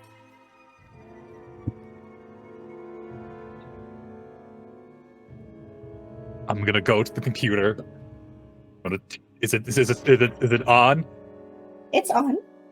Okay, I'm just gonna lean towards it. All right, you mechanical bullshit magical fucking machine. You listen to me good. I don't know what the fuck you got me into or what the fuck you were doing, but you tell me right the fuck now what's happening, or I will find you and I will shove this thing up your ass. ... Emotional reaction. ... Unacceptable. ... Request resubmission of request.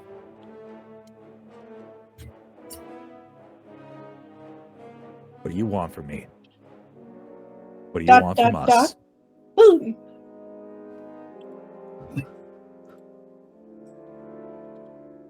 What'd you say? Boon. Boon? Okay. But what kind of boon? What are we talking about here? ... Offer? Question mark. I'm looking around. Does anyone see me talking to the computer? I'm pretty sure people can hear me.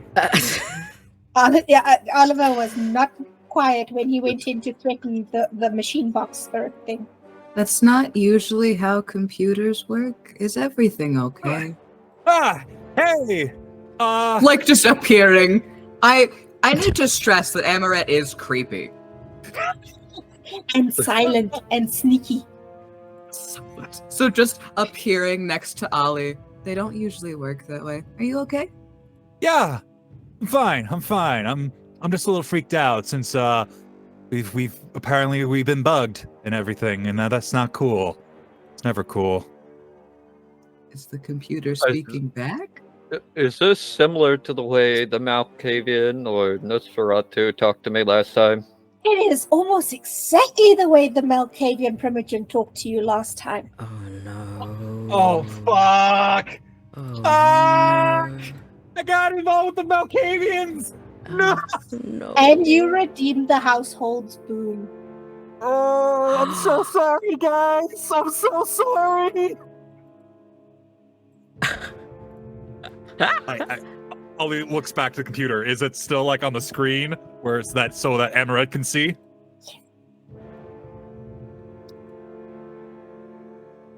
So what's done is done. So what are we going to use it on? We got to find out information about Ollie's wife? Are we going to find out about the Snake and Bunny Man? What are we doing? Used it on our neighbors? So, You didn't use it on your neighbors. You were oh, thank searching. God! You were searching for information on your neighbors, and then the message took over on the computer screen. And do you mind if I read your message out aloud, or do you want me to resend it to you? You can read it out loud. You can read it out loud. Oliver earlier got a message saying, "Loading, activate conversation, ? Request for interaction, reminder of current boon, offer stands, abnormality detected in computer network, alert free as consideration, further detail require boon, initiate boon, Y or N, Y/N. Ollie typed yes. A series of images of the house and a figure messing with Thomas's cameras all over the neighborhood in the last week pops up. A picture of the tree facing the house with a red circle at a certain branch. Signs of the house's network with coding lingo that Ollie does not have the knowledge base to understand. Conclusion, infiltration of network, security compromise, boon completed, revoking boon, ... suggest you survive. Computer shuts down and restarts as normal." And then what I've just said before is what you see on the screen now, Amorette. Oh my god. This is why Ollie doesn't do social media, man. Thomas is just... I'll text Toby again. There's a bug in the network. You may want to check whatever firewall you set up when you get here. The message you get back is the amount of visceral text swearing involved. And it ends with, "In my motherfucking network. I'm on my way. I'll be there in 15 minutes. This gives me so much joy. What time is it? It's about 10 past 9.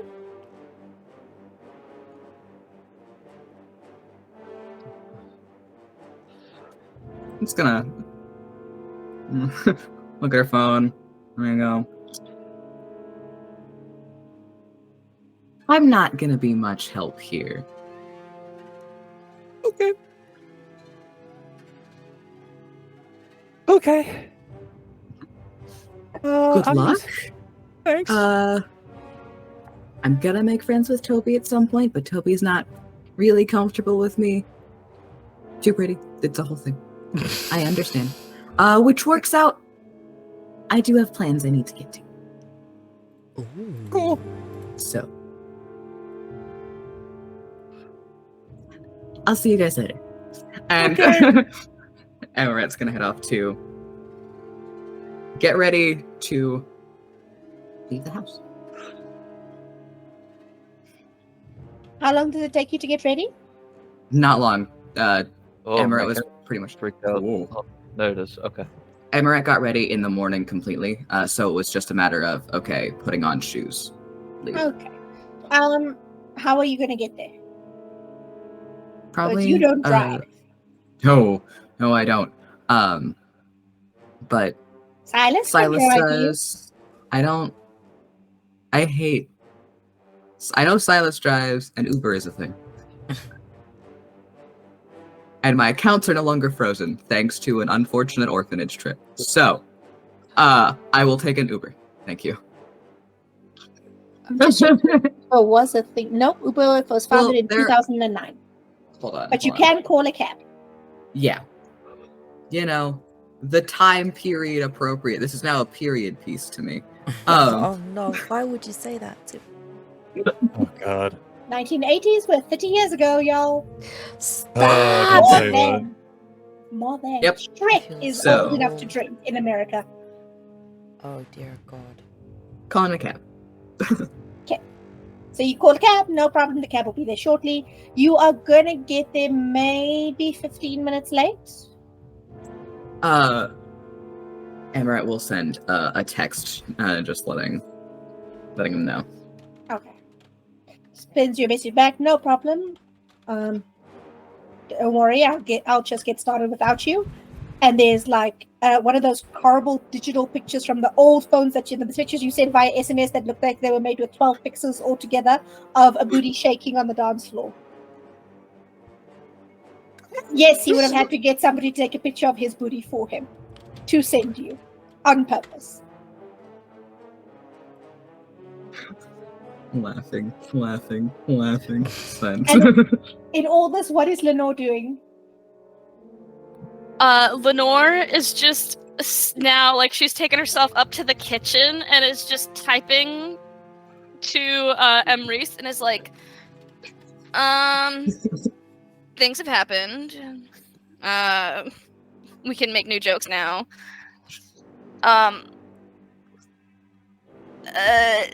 Sends two heart emojis and just thump, ow. You get a question mark back as should you and you get a message back going, it might be a good time for you to return and leave Washington. Leave? I just got here. I just got there is something beating in me. Beating. I'm unsettled. I think this is the first time I've felt anxiety in my body. So long. It's just been in my brain. Now I can feel it. My heart rate is so high. Do you type that as a message? Yes. Aris messages you back and she's just like, I am concerned at the level of metaphor you are using to engage conversation. But it might be a good time for you to leave Washington capitals. Okay, I'll talk to everyone. And metaphors? Question mark? Well, 2 hearts? Question mark? Something is beating in me? Question mark? Somebody beat you? Question mark? Something is beating in me? Question mark? Did you put a bat inside your chest? Question mark? Sure, we can go with that. It does not compute. We'll talk more when I see you. Soon, outside of Washington. Question mark, okay. She doesn't respond after that, so we have Feign, or are you in dress or in pants? I love that's our metric. Currently it's dress. Okay, Amorette is on their way to Purgatory. Lenore, you have finished your conversation. You are on your way back to the main group. Bellona is having silent fireworks in her skin because she has arranged a meeting for tomorrow. Toby is on his way the fuck over, and the 2 gents are in the office looking at this computer and having a small heart attack because the last message on the computer was Boone? Question mark. You asked what do they want, and the response was Boone. You said what kind of boon, and said make me an offer. Nice.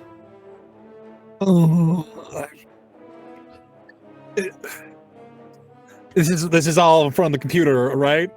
Mm-hmm. All right, the computer's talking, guys. What should we do? Because I feel like Bunny Man is probably our top priority. Oh God. Buddy Man doesn't use computers. He uses access. Buddy Man doesn't use computer. I want that out of context on a t-shirt, dude. All right. So you want to use it on the buddy man and not your wife? Look, I would love to. I would absolutely love to, but I know that would be selfish. And honestly, I don't want some asshole to hover over my head that they helped me found my wife's killer. The only person who's gonna find my wife's killer is me. All right? Do you want me to have Patrick bring the files over? Please do. Patrick gets like a fifth text for the night. Working. I'll get to it. Relax.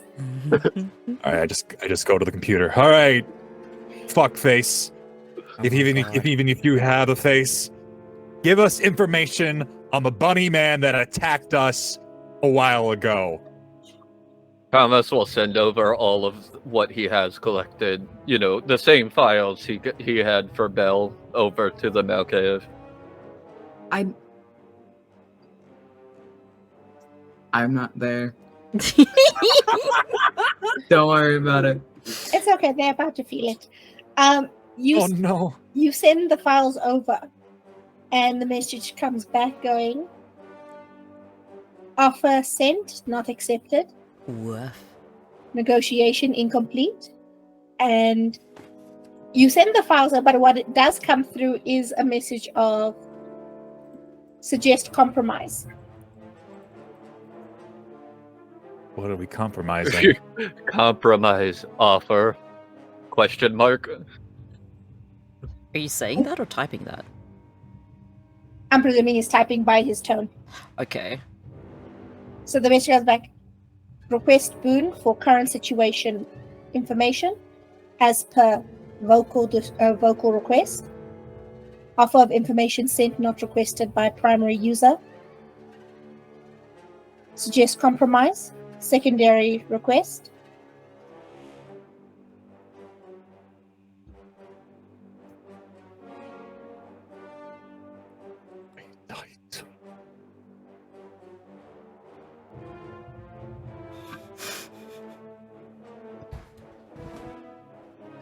Yes. So we Minor or major. minor. Minor accepted, limited information provided. And you get schematics sent to you of diagrams of the different angles that will cover the house, of locations of the cameras, of timestamps of when the changes were made, when they were installed. Some of them in daylight hours, most of them in nighttime. You also get footage of a figure approaching the house with a package delivery earlier that afternoon and Sandy signing for it. Oh, Toby's got so much work to do. I don't like this. I don't like this. I'm so glad I invested in so many backgrounds. Oh, buddy. The message pops up on the screen. Minor boon complete. Will request boon at later period. Secondary request regarding RE colon. Information sent. Minor request allowed. Question mark.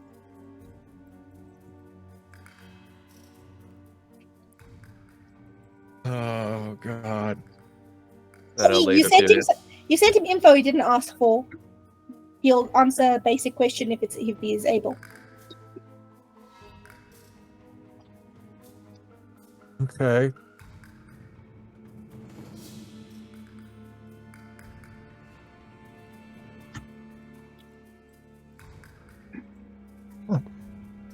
All right. ... Question mark. Is that all you need from us? When can we expect to pay the boon?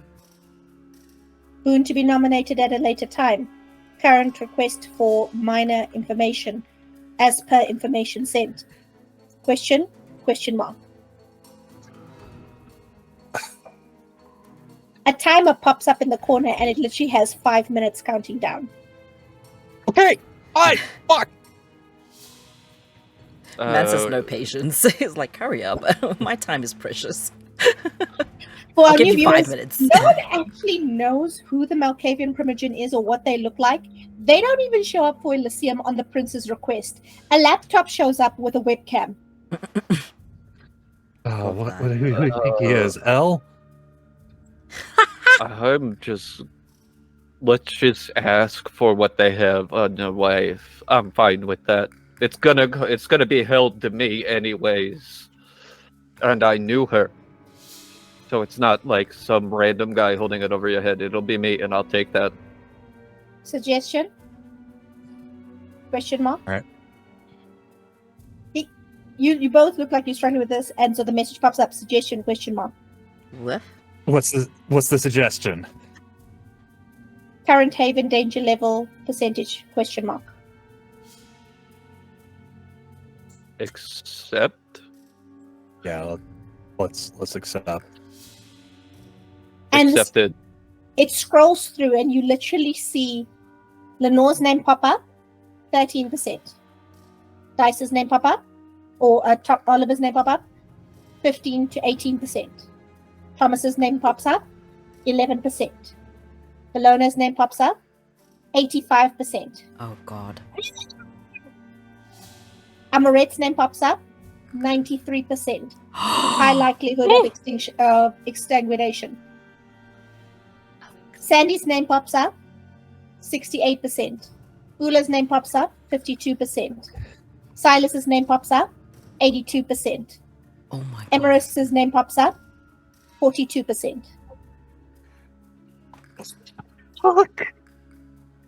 Conditions met. Information acceptable? Question mark.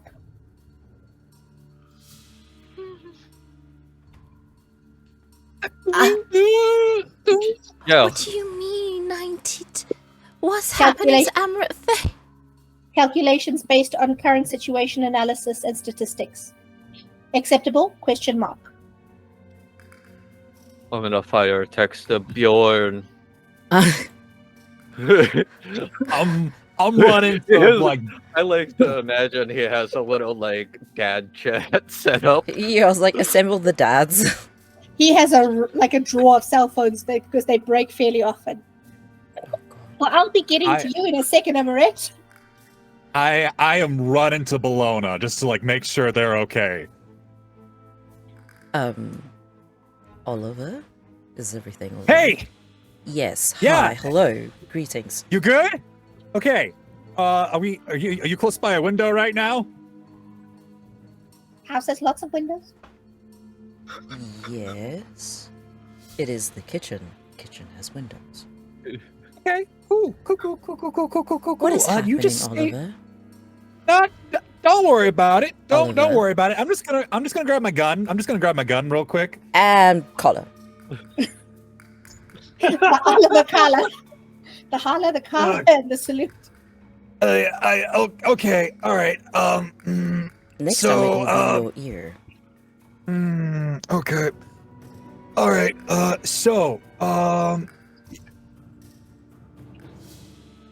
We were talking with the Malkavian Primogen, and they were going by a. Yes, they were helping us out with some stuff, and well, we got some people in danger right now. Oddly enough, I'm on the low point, which surprised me. I thought I was going to be on the high point, all the risky shit that I do and everything, but Oliver, who's in like, danger? you and Amorette. I'm texting Bjorn Amorette danger info for Malkav. The Laughed out. The message is not delivered. No! No! Is Amorette in the house or have they left?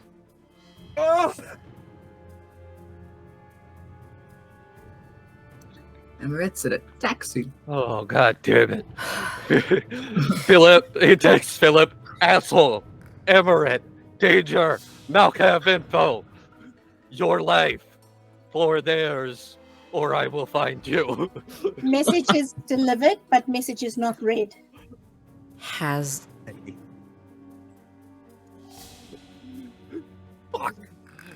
does anyone know where Amorette has gone? No. Nobody. Nobody asked. Nobody asked. Well, there- Amorette's a whole adult. We're not going to be like, hey, where you going? Yes. Mm, For anyone interested, Bjorn and Philip have been put onto the Discord, and I'm going to drop Toby on there as well. Thomas is just like texting like a fucking dad whose kid went missing in the middle of the night, because that's what happened. Yep. While you are having your freak out, Amorette. Amorette's still having a great time so far. She's just on her way to a date. God damn it. So you're driving and everything's fine. I mean, the cab driver's trying to make conversation, but you are gargoyle mode as normal. And the one thing your gargoyle mode does when you're freaking out about being in a car is you are straight ahead paying attention to the windows because the world is a horrible place right now. And as you're watching ahead, you start seeing something really strange. There's a couple of cars on the road that the windows have been smashed. And I'm not talking like one or two, like every second or third car you're seeing has smashed windows as if somebody drove past and was smashing them as they were going. When you start getting close to where Purgatory is, this is your second roll, you pick up that there is a lot of traffic and cars driving away from Purgatory.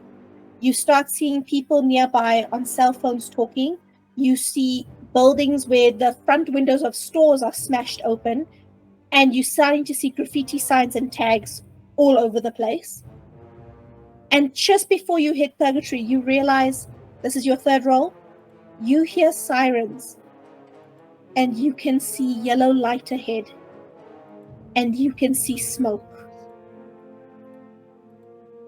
And it is not a small light. Half the block is lit up, and everything you in as a vampire knows that if you get closer, you are going to struggle to cope with getting close to what you're about to get near. There is a massive, blazing, orange hell where Purgatory was. Purgatory is burning. And you see it far away enough that you can react. But if you get close, you are going to have an automatic instinctual reaction to the amount of fire you see.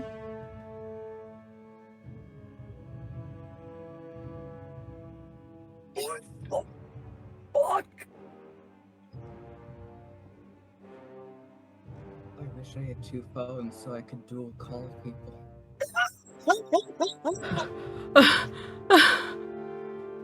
Oh my god. Okay,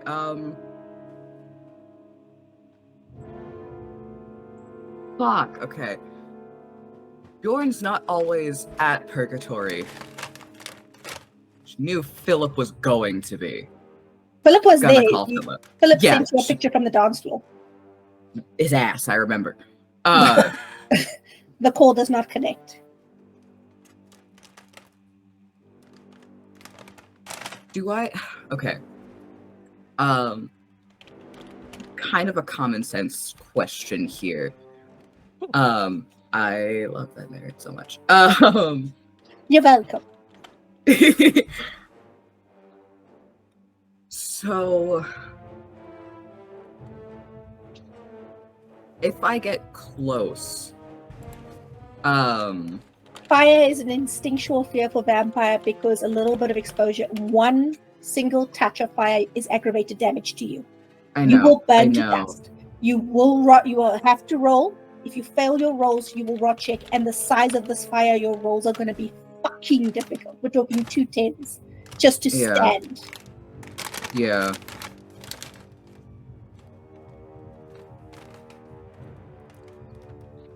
both Philip and Bjorn to be involved, she would risk it. She would absolutely risk it. Roll me. You can roll me courage, and you can do. You can add a point of willpower to that if you would like for an extra dice. I will. I absolutely will.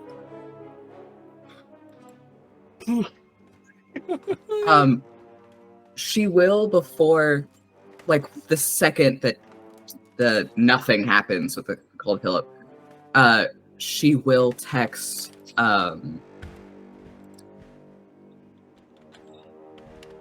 Hold on, I'm going. If we're going in alphabetical order of contacts, Bellona would be the first. She would text Bellona, "Purgatory is burning," and then I will make the roll. My God. So got that. Sorry, I was stress eating.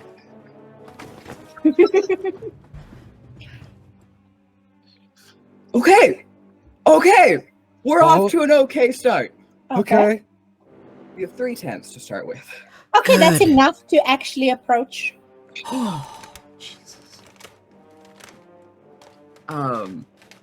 Tell me what you want to do, and I will go from there.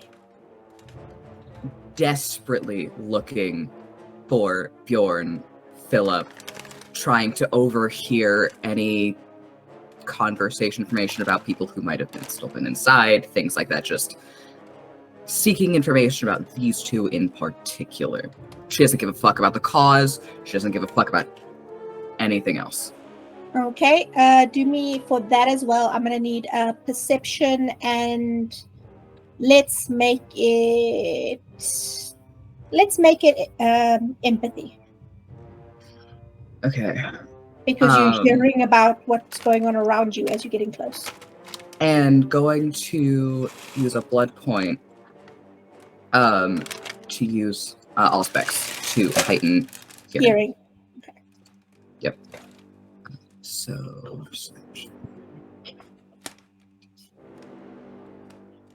okay, that's a pretty good dice pool. I got this. Okay, let me reroll that. Okay, so it's difficulty 7. Mm-hmm. Okay. 5 total. Nice. Okay. I have a higher perception empathy than I do perception alertness or awareness. How many dice did you roll altogether? That is 6, I believe. Okay. Yes, 6. I do want to mention to you guys, when we started, I left it out because I didn't want to confuse you, but as we're going into the second season, I am going to institute a rule that's a bit of a house rule, new for the year. If your dice pool is bigger than the difficulty, you will automatically get 1 success, because you are so good at something, it does not make sense that you would fuck it up that easily. Yeah. Okay? Good. So I'm bringing that in just this year, because now you're used to the system, you know what's going on. Unfortunately, you're one off. It's okay. It's fine. I don't know if you have ever actually been near that amount of fire before. If you ever read in a book, The Fire Roars, you don't understand how real that is. As someone who lives in Africa, I have heard lions, and I have had a fire on the other side of the wall when the felt was burning. It literally roars. It fills your ear, and there's something inside you that curls in at that. That heat hits your skin so hard it feels like sunburn. And when you get close, that's what you feel, and that's what you hear. It covers the street in orange glow. It is almost the closest thing you have seen to daylight since you were turned. The building is screaming as it falls to pieces inside. Half of the roof has already collapsed. The bricks themselves look melted in some points. Around you are people dressed up in club outfits, in dancing outfits. There are goths and metalheads and freaks and weirdos all over, because that was what Purgatory was. Purgatory was the home of the freaks. and they are crying and sobbing. Some are staring at the fire, some are pulling their hair out. People are dialing numbers desperately. Paramedics and firemen look horrified as they are calling in on radios, and you can see some black body bags nearby that they managed to pull out. Ambulances are coming in fast, and people are burnt and people are hurt. The fire started when they were inside. You cannot see or hear Philip or Bjorn anywhere. You cannot see or hear anyone even mentioning or talking to them. The staff is huddled in a group together, and they start talking about, where is the boss? Nobody knows where he was. He was there earlier. Did he get out? Nobody's responding. You do see Natalia. She was here for the night, and she is wide-eyed and scrambling into an alley as fast as she can, trying to stay sane as the fire roars nearby. She is almost animalistic in fear, scrambling into an alley nearby, just trying to find darkness.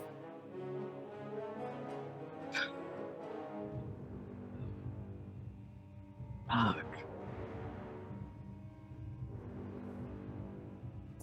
Yeah, Amorette. You do mention, you do hear someone mention the bartender does say, last I saw him, he was in his office.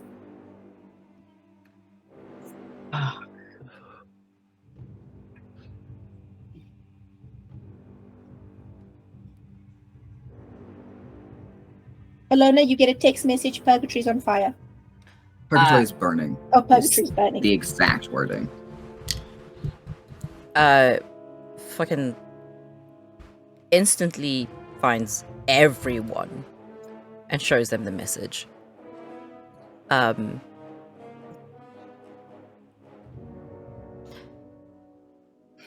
she does, and then she calls for the second time in the night, calls Amorette.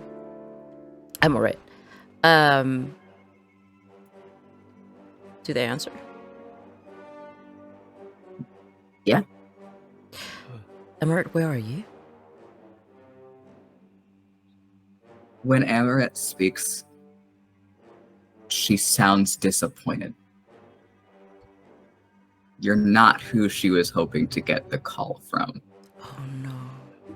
Oh no. And she goes, I'm outside of Purgatory. And you can probably, because if she's close to a fire that big, you'll hear it over the phone. Yeah. And she goes, I don't know where either of them are. I don't know where anyone is. Cars are smashed. Windows are smashed. It's gone.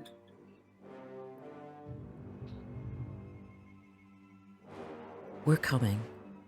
Stay away from the fire. And she's like, we need to go to Purgatory now. One quick correction. Sorry, it's not Natalia you saw in the alley, it's Rachel.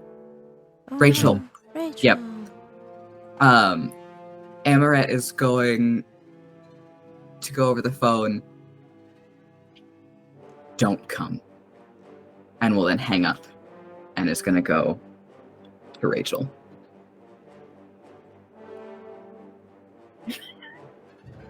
Well, fuck. Okay. You gonna listen?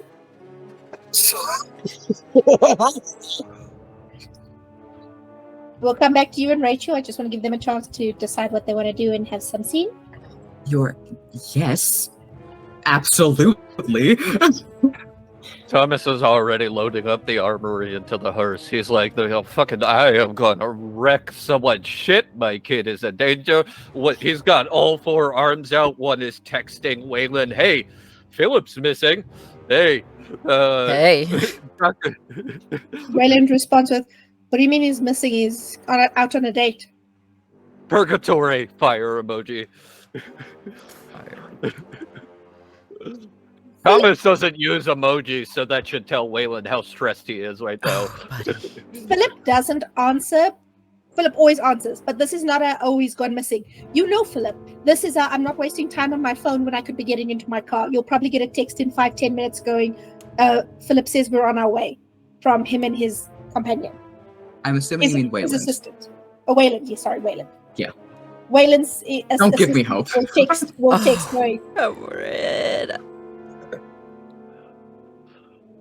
Oh, who else's number do I have? Oh, I actually have the Count's number. He gave me that.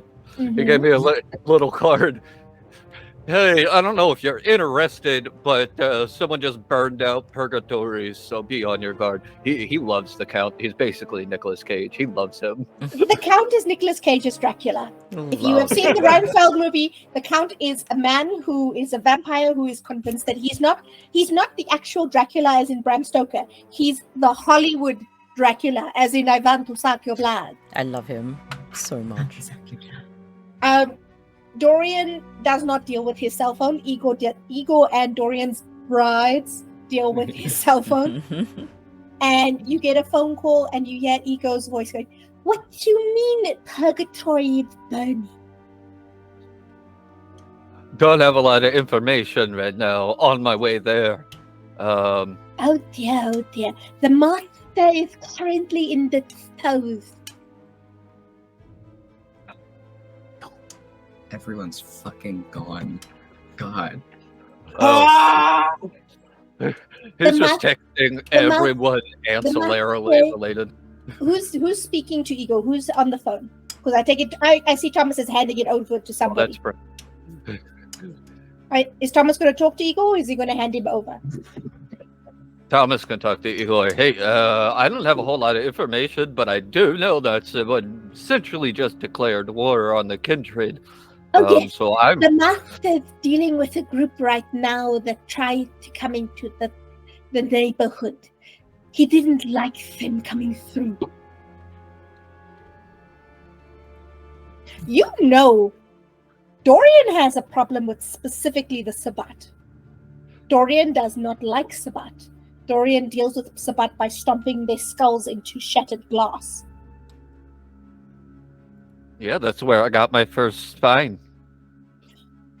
And a pair of legs. Dorian's house is also not that far from where all of you live. Oh, Jesus. God. Would you like me to take a message? Just tell him when he's done curb stomping neonates that we need some help. Of course, sir. I'm just watching the house. Let us know if you need further assistance or if you'd like to drop by. I'll get some things ready. Awesome. Wonderful. Thanks. You're wonderful as always, Igor. Like, he slips back into that, like, he loves Igor and Dorian. They're probably his favorites out of the oldies. Thank you, sir. Your words are so kind. All right, I gotta go make some more panicked phone calls. He's like throwing the whole armory into the car. Ollie is helping. He's just like, and he's just like making eyes at the house just to like see if anyone else is like poking out. Text Bell, fire, purgatory, bad, missing. No, the response back is that I'm aware, I'm busy with other matters. Unfortunately, firemen will deal with it.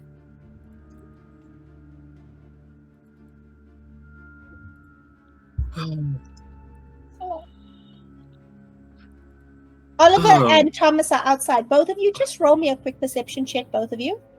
All right, cool. Yeah, I can do that. Raw perception or perception investigation? Perception alertness. There is also one more number that Thomas has. Thomas has Fenn's number. Ooh. What is Lenore doing during this? Lenore has run upstairs, grabbed her gun, and is running outside and is like, Thomas, this is the worst time, but Emery's has texted multiple times saying that we should leave the country, specifically Washington. something is happening beyond just the fire. If she is that worried and wants me out of the state. I have a 9, an 8, a 7, and a 1 on that roll. No, and your lack of totals. 9, 8, 7, 1. So you got 2 successes. 4 successes over here. Okay, Thomas, the sky is unusually cloudy, and you can see 2 or 3 very thick plumes of smoke. It's hard to see them at night because white smoke is a lot more visible. White smoke comes from when trees and wood and grass burns, natural fires. Black smoke means man-made objects are burning, and you can see a couple of them in the sky over the skyline. Ollie, yeah. you can actually make out, because you look up at the house as you always do, and even behind the house you can see a couple of these black pillars of smoke, about 3 or 4 of them around. One of them is very close to the direction of Elysium, and there is a part of the city near the river where the sky is orange. Bell is busy for a reason. Thomas is just screaming nonsensically again, texting to Toby, "Put house in lockdown. When you get here, will not be here. Servants may be here. They will have guns. They know you." I'm presuming you told Silas to let Toby in. Yes. Well, and Toby has his own entrance, so. But yeah, I'll tell Silas and Ula, hey, lockdown. They should know what that means. There's security gates at every doorway in this fucking house. Ula's message goes through, unread. All right, that's it. Everybody in the car, let's go. Come on. Well, we get in the car. Thomas will text in, "Child missing! Fire! Bad! You are not answering!" Your phone rings so fast. Like, you typed the first 5 letters of the second message, and that phone was ringing. Ah! Thomas, shut that pointy mouth of yours and tell me what you mean by child missing. Where are they? Purgatory. I'm on my way.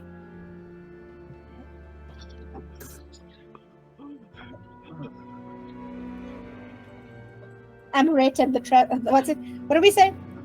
The neighborhood of traveling dads. The Brotherhood of the Traveling Dads. The Brotherhood of the Traveling Dads. Oh my god. And we're going to take a little potty break right now. So. God, I'm Wait, so what is Bellona stressed. doing? What is Bellona doing before we go to potty break?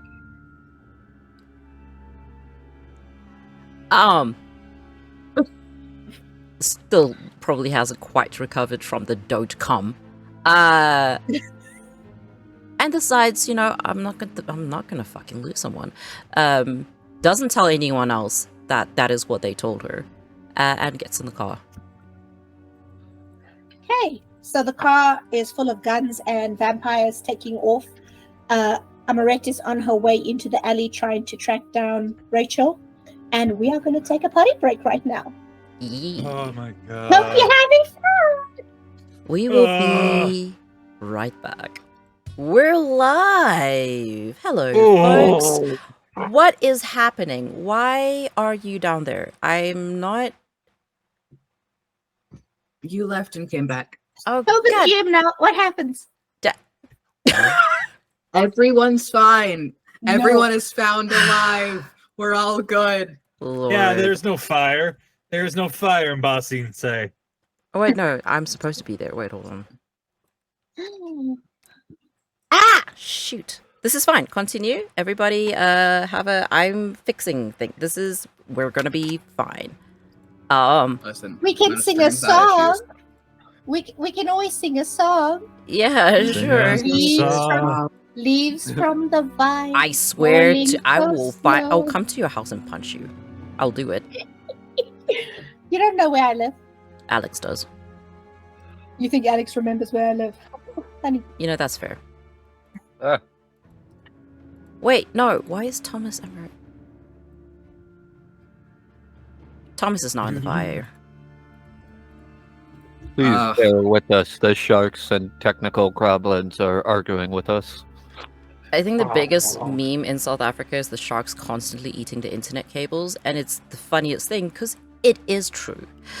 All right. Oh. It's the electro signals, the Yeah, electromagnetic signals. It fucks with their directional stuff. They think it's nummy, so they eat it. Okay. But yeah, that's the thing. Our sharks eat our internet cables, guys. Also, South Africa is one of the only 2 places in the world, and it only happens slightly in the other place, where sharks go all the way down underwater, and then they come straight from below, and they go, "Nyeh," and they knock you out so they can grab you without you fighting back, and then dive back in. Because that's how they get the seals. I love them. Our sharks are badass. Listen, folks, if there is an option for you to swim with the seals, do not, because seals are shark food. Also, seals Yeah. stink like elephants are amazing, but they stink like fuck. Seals are awesome, they stink like fuck. Every animal worth petting stinks. Not giraffes. Giraffes actually smell okay. They And smell they're not grassy. worth petting.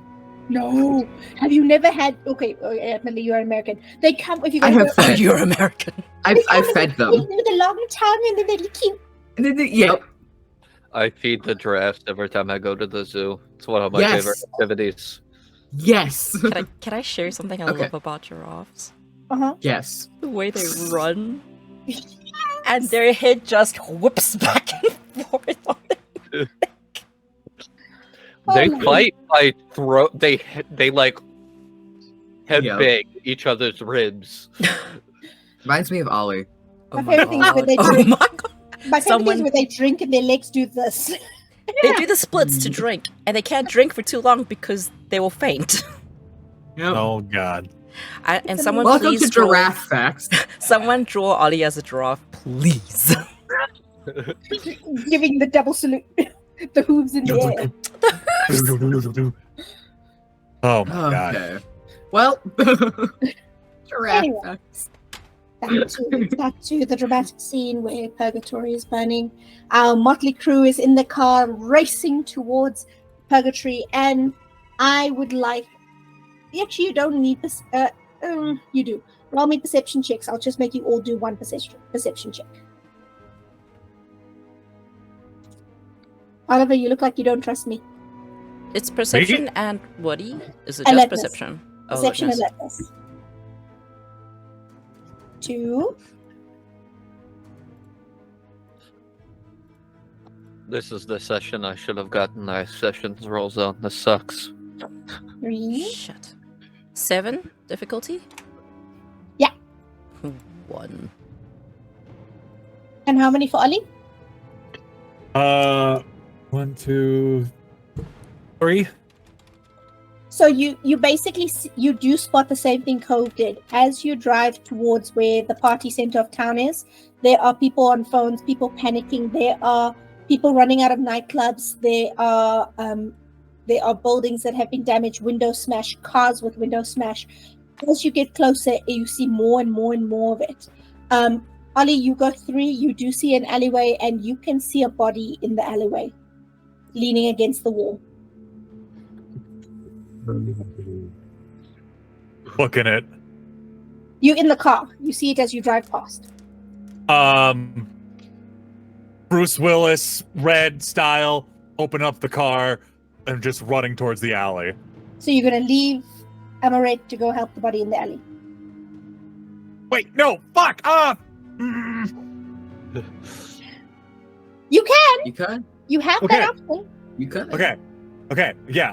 Well, you guys check on Amorette. I'm gonna check on this guy.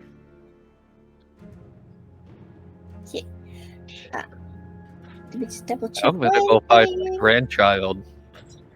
Mm-hmm. We need to go find the heart of one. Coterie. Amorette, one of the things you also heard when you were doing your listening thing that I left out is the people were talking about hooded figures. They were talking about things that shouldn't be possible. People who you blink and they appear in front of you. People who seem so strong that they threw the bouncers into the building before the fire started.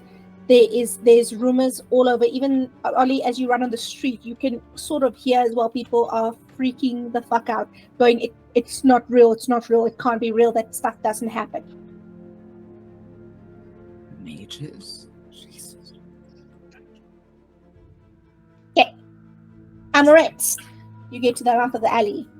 The alley is dark. It feels darker than it is because you've just been in such bright light. But the alley is angled in a way that the light hits the mouth of the alley but doesn't go in deep. It is dark inside. It stinks of pee. It stinks of trash. There are mostly full dumpsters waiting to be picked up. And there is one or two alleyways or little doorways or further in. And you head in and you can hear whimpering ahead of you. Gonna follow, and to the best of her short stature ability, she is going to try to keep herself in the line of light, essentially. You can keep yourself in the light for like 2 or 3 seconds. You are going to become a silhouette in the darkness that blocks the light. So someone who looks at you in the alley could see your silhouette with the light behind you, but the light does not penetrate more than, you guys use yards, don't you? Yards to meters. Call it about 4 to 5 yards. That's exactly what she wants. Okay. So that's totally fine. But gonna slowly try to approach Rachel. Rachel is animalistic in her fear. She is clawing at a wall along the alley. She's dragging herself forward. Her leg looks broken. She is bleeding from the side of her head. And she is legitimately clawing till her fingernails are broken, trying to get down this alley. So we're going to activate presence. We're going to use awe. Okay. I'm not convinced this is going to work, but... Okay. Ooh. I'm going to need 4 successes. What do I roll? Because it doesn't say on here, unfortunately. I'll tell you in a second what to roll. Thank you.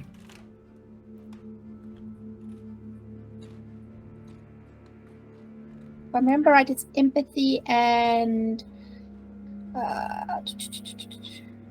Okay, you don't need to roll the dice. You just need to activate. You activate it. Hold a second.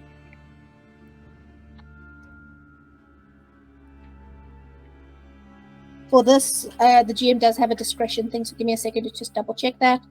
Cool. Good. Vampires trying to use awe in a particularly challenging situation may, at the GM's discretion, or against in a challenging situation or against resistant targets. In such cases, it would be a charisma-based roll, possibly supplemented by presence dots that the character has, depending on storyteller discretion. Okay, so you don't need to spend a blood point. You do not need to roll in a normal situation to grab everyone's attention with awe. You just become magnificent. Yes. But in this case, you can recognize Rachel is in Roch check. Yep. Anyone who doesn't know vampire, there are 2 states of out of my mind frenzy that vampires go into. The first one is frenzy. They basically go into absolute, I can't deal with anything but attack. It's the fight or flight. The frenzy is fight. Rochek is the retreat and get away. She is locked in fear on an instinctual level of her beast right now. So give me a roll with charisma. And are you trying to scare her out of it, or are you trying to? Oh dear calm fuck her? no. Are you trying to get her feeling happy and connect with her? How are you trying to do this? Not happy, and definitely not trying to scare her out of fear. More so just the calm, like it's all right. Just the calm. Charisma, empathy. Gotcha. And do I add my dot in presence, You or is add just your charisma? presence. However many dots in presence, you may add those dice to your roll. Okay, perfect. Awesome. Thank you. Alright, so what does do? Difficulty 7 or Difficulty 7, you need 4 successes. and we're adding the rule of If you roll 1 more, success. if you Cool, roll I roll more 8. dice, then you get 1 automatic success. Yes. You need 3 more. 5 total. Holy shit. More than enough. So your silhouette appears in the light behind you, and she is in such a panic that she is clawing, bleeding from her fingers, bleeding from her head. Her leg is broken. She is trying to go through a wall that is in her way. She literally doesn't have the mental capacity to go, there is another way I can go down a corner. And you approach her, and you make yourself very small, you make your voice very low, you make yourself very non-threatening as you get to her, and very slowly you put your hand on her hands that are trying to claw, and you kind of close your hand over hers so she stops hurting herself.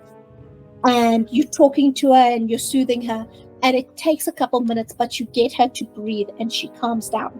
Her eyes are still wide, she is still very afraid, but you can actually see sense returning to her eyes. That the beast falls back and the person comes forward. All Amorette does at first is just keep on her level, hold her so that she can't see what's behind, and so that Amorette is well between her and everything happening, just being that presence of you have some protection. You're not just against everything, and I'm just gonna hold her for a little while before going. You're all right now. You're away. You're not going back. It's fine. What happened? For the record, just so you know, I have applied your saintly merit, so that lowered your difficulty and it gave you an extra success. So that's why you needed 4 instead of 5. So I just don't want you to think that it's not working for you. It's just one of those NPC skills. Gotcha. You're good. She starts sobbing into your dress. She literally is putting her face against your chest, and you can smell the blood. These are real tears, and she is sobbing. She says a few things, but if you ever try to talk to somebody who's in like near hysterics crying, it's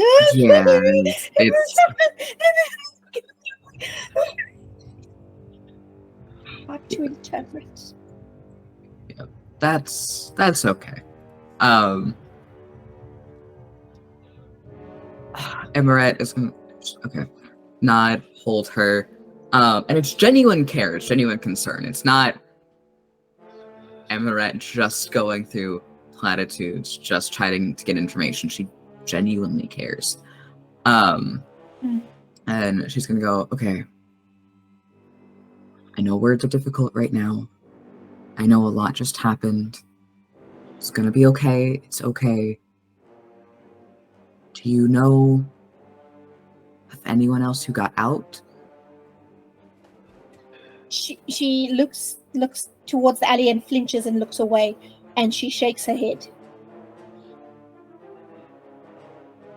Okay. Well, you're out. That's good. I'm glad you got out. I'm glad you're here. But as Amorette says that, and she means it, but she started crying as well. And it's the actual tears. In her mind currently, no one else has gotten out. If Rachel doesn't know of anyone else, if she's not hearing of anyone, if no one knows where Bjorn is, Philip and Bjorn in her mind are probably dead. It's not the sobs like Rachel. It's just the tears. But Amorette will make sure, like, to push Rachel's hair out of her face, kind of fix her clothing a little bit so it's not as rumpled. Will tear off a bit of her own clothing to tie individually around Rachel's fingers, to tie a makeshift sort of bandage like around her head, just making sure she's somewhat tended to. As you fuss over her, she starts to calm down a little bit more.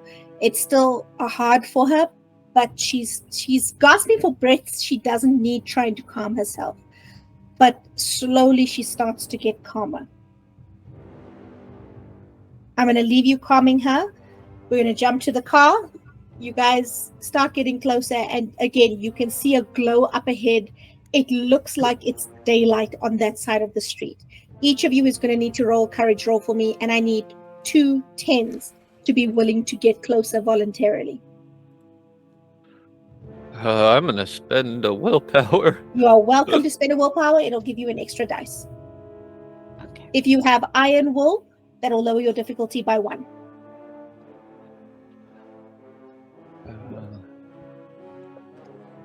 Is it? Yeah, I guess it doesn't matter if it's self-control or courage because it's the same pull.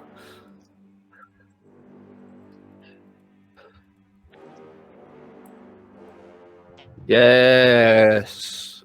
So with the one, I got 1 from willpower, 1 10, and the rest were like 6s, so they don't matter. Let me reroll this 10.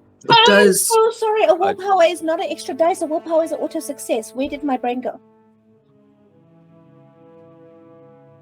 I mean, I made it Okay. anyway. I'll just reroll the dice. So if you spend a willpower, it's actually an auto success. But remember that you cannot use that dice for willpower till it gets regained. Keep a mind on your nature. Your nature is how you regain willpower, except every new session you gain 1 automatically.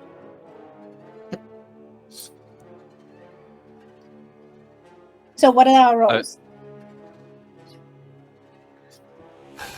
I got 2 10s, but I got a bunch of 5s and 6s too. Not that they matter. Okay, Bellona got 0. Vespa? 3? 3. Okay, Vespa and Thomas, Lenore and Thomas have 0 issue. You guys are in this. You are on your way. Bellona, if you get near that fire, you're going to die. If you go even 2 meters closer, you are going to die. You are going to die if you get closer to that fire. It's going to burn you. You are going to die.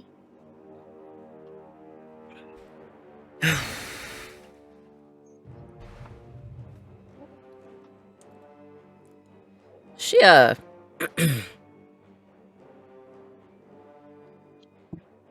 say anything. Opens the door, rolls out, and runs after Dice. After Oliver.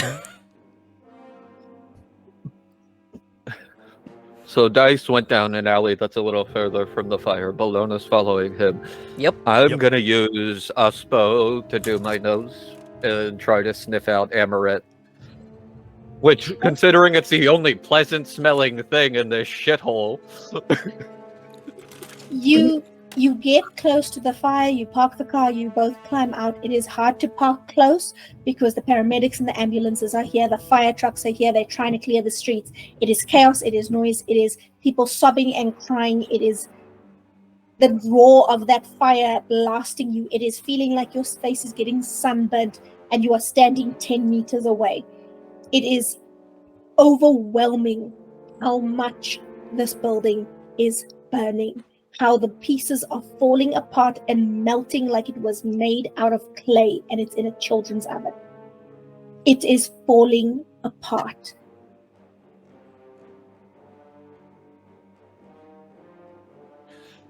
Oh, what do I need to make to sniff out my child? Alertness perception, you used heightened senses, right? So -1 difficulty, difficulty 6. Okay.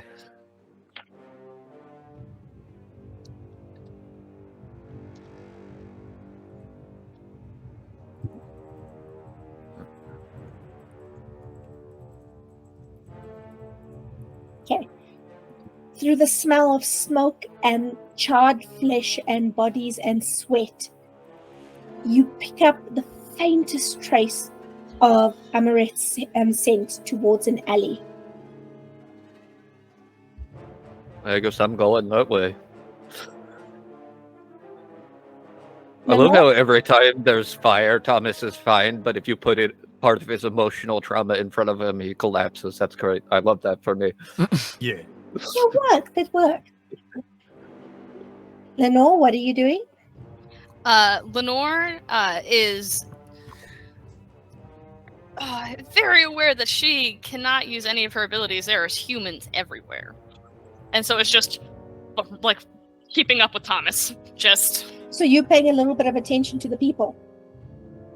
Roll me a perception alertness. as you head through the crowd. Interesting. 3. Blaine, are you focused on getting to Amorette, or are you also sort of paying attention to the crowd? I am also sniffing for people that smell like arson. Everybody who's around in club clothes smells like smoke. Okay. Well, I'll make the roll just in case. Okay. I might as well. I spent the blood point. I might as well. You spent the point for smell, but you can make the roll for the smell. Yeah. So Lenore, as you're With following, 2 tens. Nice. As you're following, Yeah. Why now? Why now? Why now? Why not earlier? 2 10s, 2 7s, and an 8. is this for smelling or for hearing? Yeah. Yeah. I need to know which direction this perception was aimed. Oh, so it's smelling. Okay. Sorry, I heard yeah for both. He So- favors his nose. Okay, I saw how it translated. Okay. I'm going to go for Lenore first, and then I'll come back to Thomas. So, as you are going through the crowd, you are hearing the sobs, you're hearing people crying and people calling out to the crowd, Sam, are you here? Sam, where are you? You are hearing paramedics talk and hush tones as they look at this and know that the crowd outside does not match the numbers that are normally in a club like this. You are also hearing people talking about, I saw what I saw. I saw what I saw. There were nobody, and then there was a dude, and he came and he was fast. I saw it. He went in the door. He picked up the bouncer. He threw him in. I saw it happen. Then someone, it's not real. You're panicking.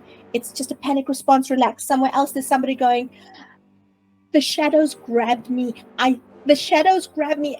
They almost pulled me in, and then Jess found me and got me. And people are talking about these supernatural things that were happening. And what you put together is that there was an attack, and literally people were herded into the club, and some of them got out through fire doors and back doors. One of the bouncers smashed a window and was like helping people climb out one of the windows. And then the fire was started from the outside inwards once the people were in. There were 1 or 2 figures inside who set the bar on fire, and then they ran so fast people blinked and they were gone. And they are freaking out, going, we saw what we saw. And people are saying to them, you were drunk, you're traumatized, your brain is just trying to make sense of things. But they're trying to be heard and say this was real. And these are mortals who are saying they saw these things. Oh no. Oh no. Oh no. Thomas. Oh God. Like I imagine like Lenore doesn't have a hard time keeping up, but like makes sure she's like shoulder to shoulder with Thomas and is like, Thomas, someone has orchestrated this attack. Kindred are this was on purpose. This was upsettingly. This is oh wow. Oh my god. He'll hand Lenore his phone and say, text Belle and tell her what you found out. How many successes did you get again, Blaine? 2 7s, an 8, and 2 10s. 6 successes. Jesus. You are smelling the flesh, you are smelling the burning. You do not smell anyone familiar, except you pick up Rachel's smell because you are familiar with her, you do know her, you smell coke because that's what you're hunting down, that's what you're tracking.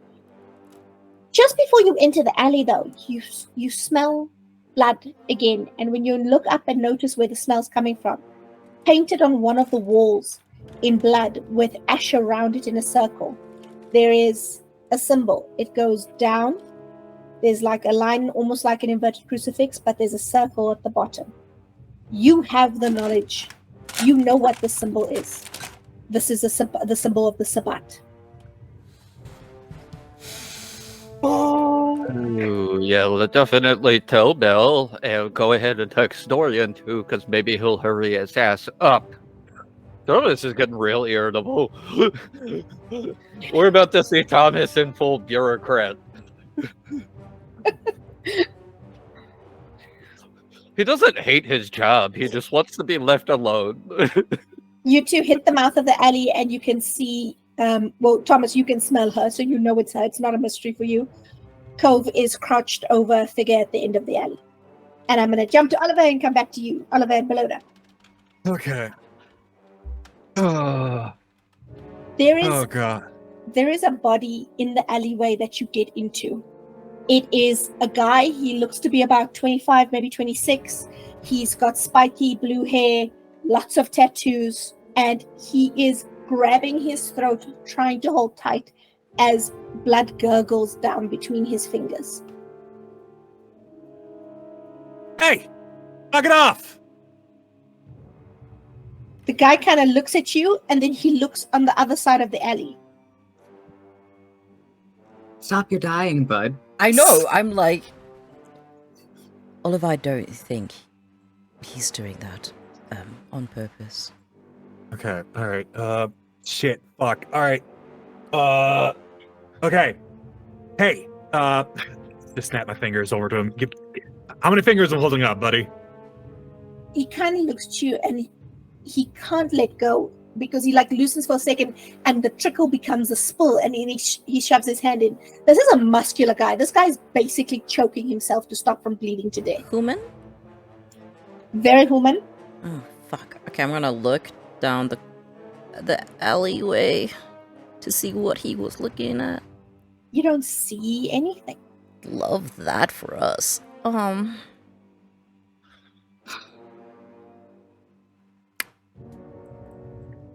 You can roll me perception alertnesses if you want, or if you have Auspex, tell me. I don't have Auspex. Who has don't have- Auspex? I need to know numbers. I don't have Auspex. Lenore, how many Auspex do you have? Just one. That's not gonna help. So, fun fact, if your Auspex is higher than someone else's other skills, you have a chance of seeing them automatically. Interesting. Oh, don't say that! Alright. Okay. Difficulty Okay. level 7, that's 3 successes. You don't. How many for you, dice?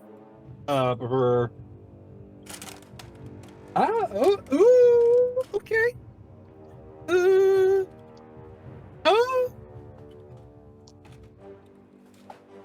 5? Jesus. Yes. I rolled some crits. Nice. Neither of you see anything. But Bellona, there is a very strange distortion of light at the other end of the alleyway. It's almost like the light gets foggy. Dice, for you, at the end of the alleyway, there's this pile of recyclables, and there's a lot of cardboard. And you don't see anything, but the cardboard has 2 indentations on the top of it, as if something is pushing it down on it very hard in 2 spots, roughly the size of 2 feet. Okay, cool. I'm gonna do something ballsy here. You're a toss Bellona at it. No, God, no. I am going to use celerity and just, like, pounce on, like, the corner. Okay, you can spend a blood point and you can do your pouncing. This would be a strength plus. Are you pouncing to get there, or are you pouncing to attack? Pouncing to attack. Strength plus brawl, you may add your potence. Okay, strength plus As- brawl, so that... Little known fact, potence makes you jump. Like, jump. Jump. I would make the cute connection to a bunny rabbit, but you know, that's not cute in this game. Oh, it's a little rabbit. What's up, Doc? Cove, it's a little rabbit that follows you home. That's not cute in this game. Little bunny foo I jumping hate- through the forest. I will find you, Nicole. 3 over here. 3 successes. Definitely the person makes their assumption. They do not. You jump forward and you land on top of the box, and as you do, you feel something crunch beneath you. And when you look down, there is scaly skin, grey color, bald head, pointing ears. It's got wearing a hoodie and a coat, and it's snarling at you. This is a Nosferatu. Hello, motherfucker. A question for you. Do you know anything about the whole fire that's going on here? Speak now, otherwise I'm going to break your teeth. Roll me a strength roll. Okay. Again, you may add your potence. Okay. Lot of dice. I am good at fighting. And sweet Jesus God. Okay. Okay. All right. Yes. 7 successes. Yeah! Nice. Shoot by 1. Ollie doing Ollie stuff. He tries to shove you off, but Ollie has braced his knee, and you can describe exactly how you hold him down. Because he tries to shove you off.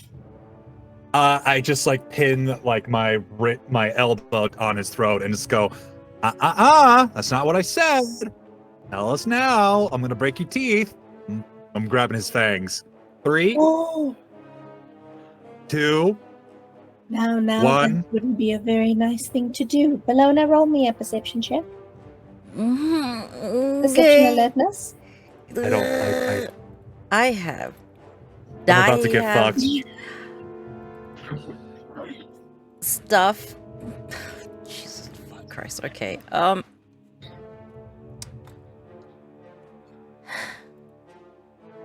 I allowed to? Can I use a willpower? You may use a willpower. So that would be 2 successes. Okay. 2 successes with. Do you have 0 alertness? I'm sorry? Do you have 1 alertness or 0 alertness? But I have 2 alertness. Oh, then you're fine. Sorry, for a second when you said I don't have, I was like, wait, you don't have? 2 successes is fine. You feel the not really the heat, because it's not really body heat, but there's a pressure that comes with someone being right behind you, and you feel that pressure of the air right at your back. You have 3 seconds to react. 3. Nails and throat 2. in perceives where throat is. Okay, that will be a dex brawl. Come on. Fuck me. Come on. Okay, Come wait, on. wait. I don't think I've actually. Wait, where's my dex? Okay, I have that. Brawl, you said. Yes, and if you don't have brawl, you are taking a penalty of 1 dice. I just the one little thing in brawl. Okay.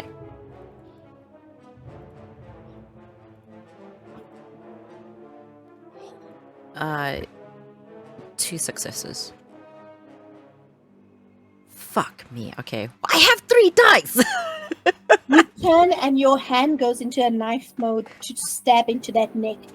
And a hand, as you stab, grabs your wrist, and it's almost like a dance maneuver. They twirl you like you were twirling a ballroom dancer, and when you stop, you actually end up with your wrist at your own neck, with your fingernails being held, pointed at your throat. And that's when Oliver hears, no, there's no need for that. Do I see who's doing that to me? Yeah, do we see this fucker? It is a man. He's got long blonde hair, straight as a pin, all the way down to his ass.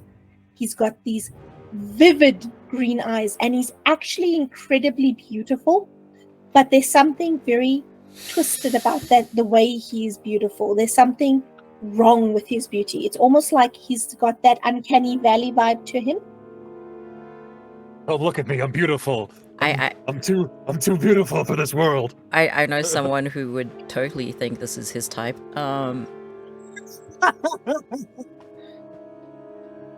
Okay. Has no one ever taught you manners?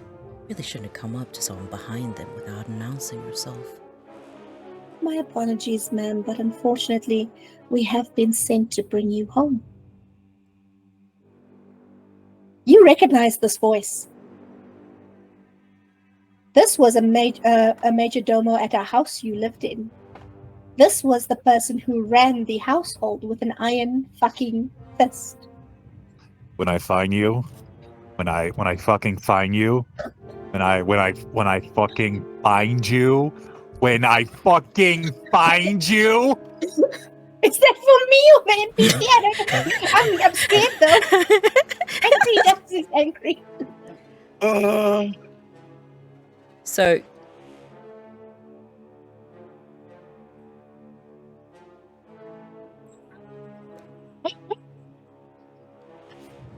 fuck. Okay. I think I've made it very clear where I stand on this matter with your master. That's not for me to decide. And literally he flicks and a Motorola Razor. A what? Damn, Motorola Razor. Oh dear God. Oh.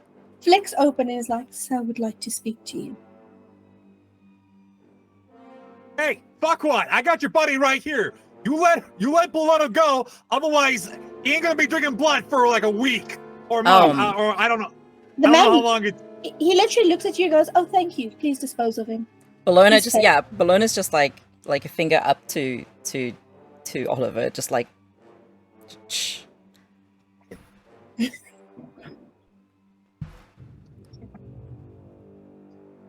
I'd like to take the phone. You'll need It's been to held to release you. me. On the sir's command, I will, if you will, with your other hand.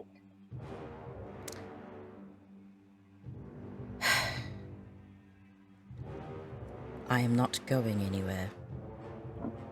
You have someone of mine.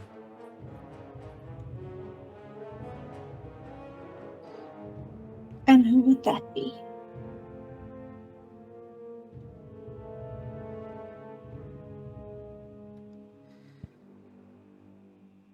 Your master knows. Now release me. I have a phone to take. He looks at you for a long second, puts the phone to his ear, and then afterwards takes it away from his ear, lets you go, and stands to attention behind you. Sort of like brushes herself off. I don't want to do this. Takes the phone. Good evening. The voice that comes over the phone, like this voice is liquid sex. It is husky. It is the kind of voice that speaks to a woman's ovaries, as I've described this voice to Jack before, because Jack does this voice on a regular basis to torment streamers or stream viewers. Don't call it liquid sex. Why would you call it that? Because it talks to ovaries, okay? Oh God. All right. Okay. And this voice speaks out, and you just hear, Montresia, you've been gone a very long time. Not as long as I would have liked, and don't call me that. No. Have you not enjoyed your holiday? I'm afraid it's time to end now. Time to come back home. How did you find me? Ah, a little satyr told me where you were. A little No. satyr told you where I am. Have you forgotten your mythology lessons, darling?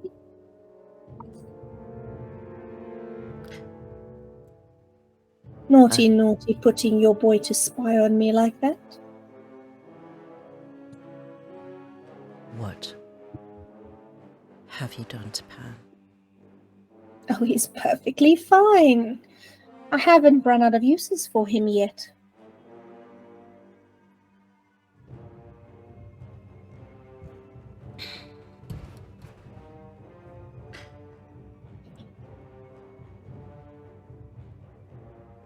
Now, are you done with this silly little rebellion and ready to come back, my dear wife?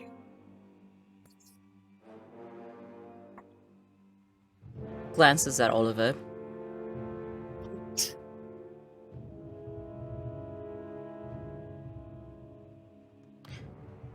As I told your man,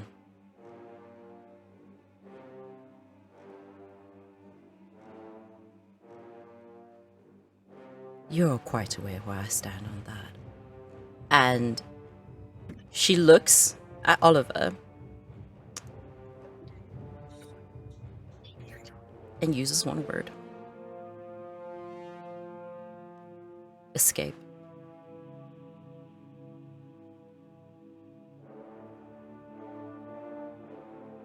So she's going to use her skill, one word, to command Oliver to escape. So that'll be versus Oliver's willpower. Yup. Although you're going to have to do a contested roll because he can choose to use willpower for an auto success. Yep. His willpower is your difficulty level. Okay. But Oliver.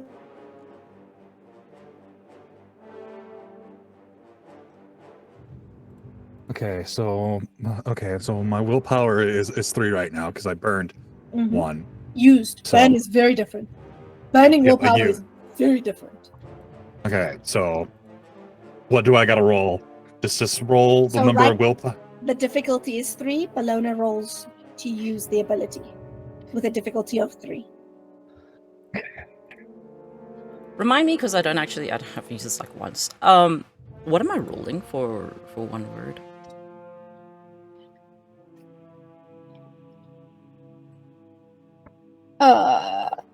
Command charisma plus intimidation versus the target's willpower. If they are a vampire, you must add their blood potency to the willpower for this roll. So, Oliver, your blood potency is added. Okay. So it's 3 plus. How many blood do you have currently in your pool? Dos. 2 blood. You have 2 dots of blood in your pool right now? Wait, no, I lied. I lied. It's just 1. It's 1. You should have way more. You have wait, should have no. a lot. Okay, wait, hold on. I looked at the wrong thing. 1, 2, 3. I was 4, like, 5. I am concerned. 1, 2, 3, 4, 5, 6, 7. 7. 7. So 7 plus your 2. You said 3. Yes. Okay, Bellona, your difficulty is going to be 10, and you roll your presence plus your intimidation plus your charisma. My presence. Where are you, presence?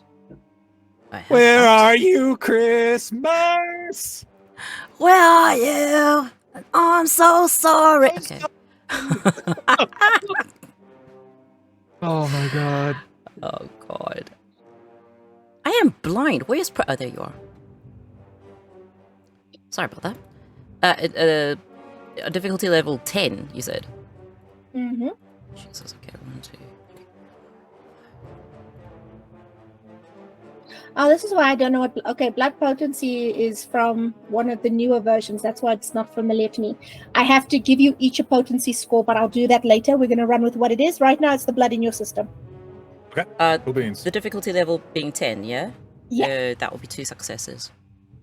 So, Oliver, the command takes you. You will obey it for 2 rounds.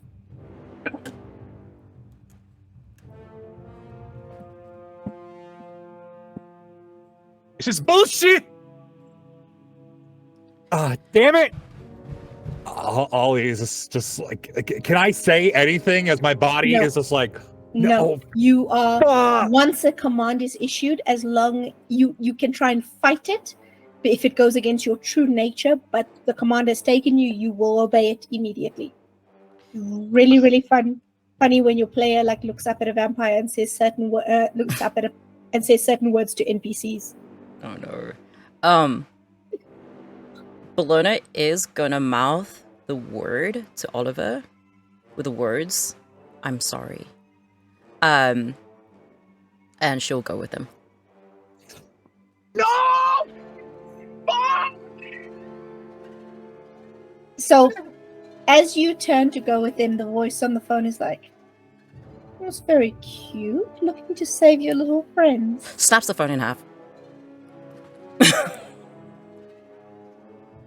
So done. And the tall matrodona,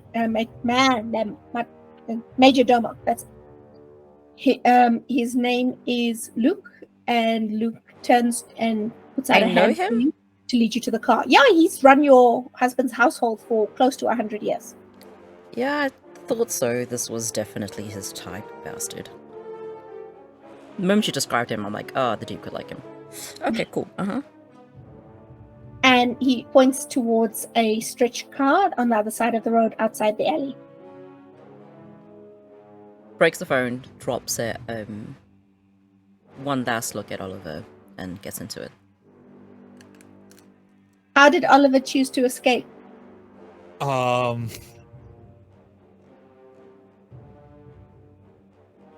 Oliver is just running towards his friends and stuff. The command just controls you escaping. It doesn't say how or how fast or how far. Oliver is like slowly just trying to make like the slowest walk as possible, but he's Shuffle, shuffle, shuffle, shuffle, shuffle, shuffle, It's shuffle. just shuffling on but the he knows that I don't want to do that because that wouldn't work. Because so you're just like, yeah, he's at a medium pace. Can I drag the guy behind me? The bleeding guy. No, because this instruction was to escape, so you would want to Yep. leave all enemies.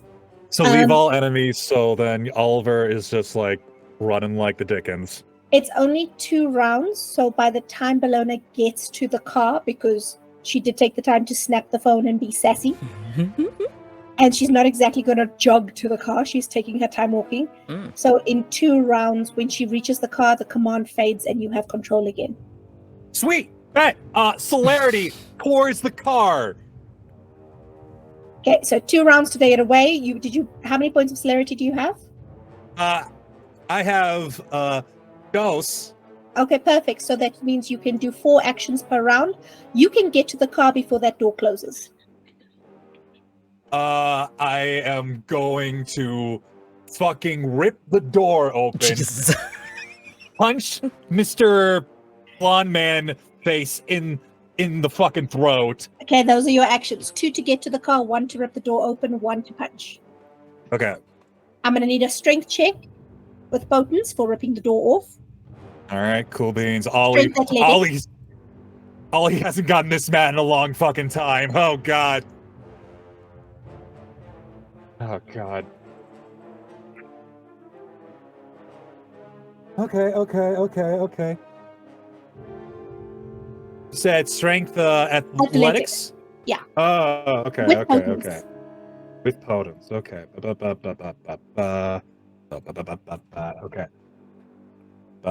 Okay. 1, 2, 3, 4. 4 successes. Okay, Yo, you drop that door open, you send it flying across the street. Frisbee. All right. And punching the guy in the face. Strength ball plus potence. Okay. Come on. Oh, you gotta be fucking. Oh no. What did you roll? Dice.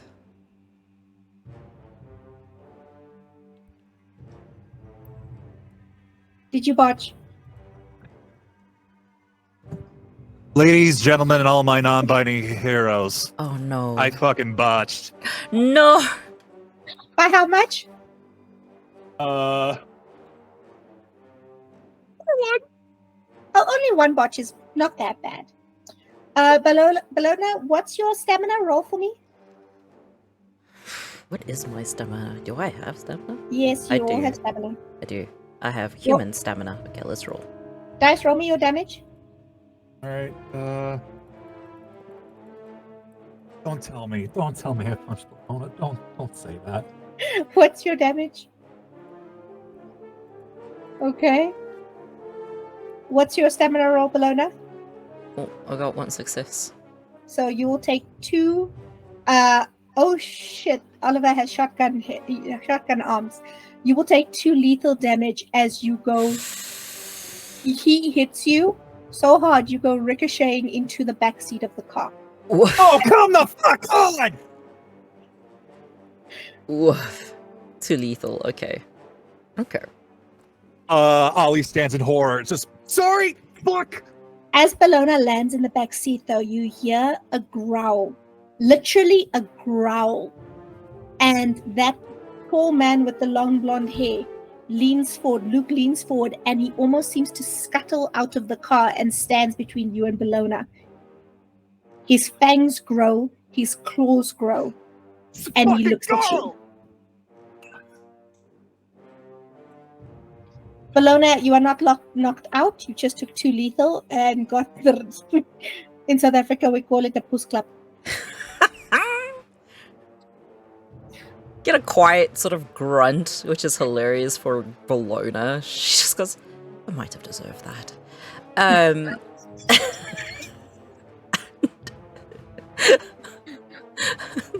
Who was she? Alright. And because the man had done a very smart thing of deciding to put his back to her, takes out her dagger and throws it at him, right between the shoulder blades. Okay, so that will be a Dex plus melee.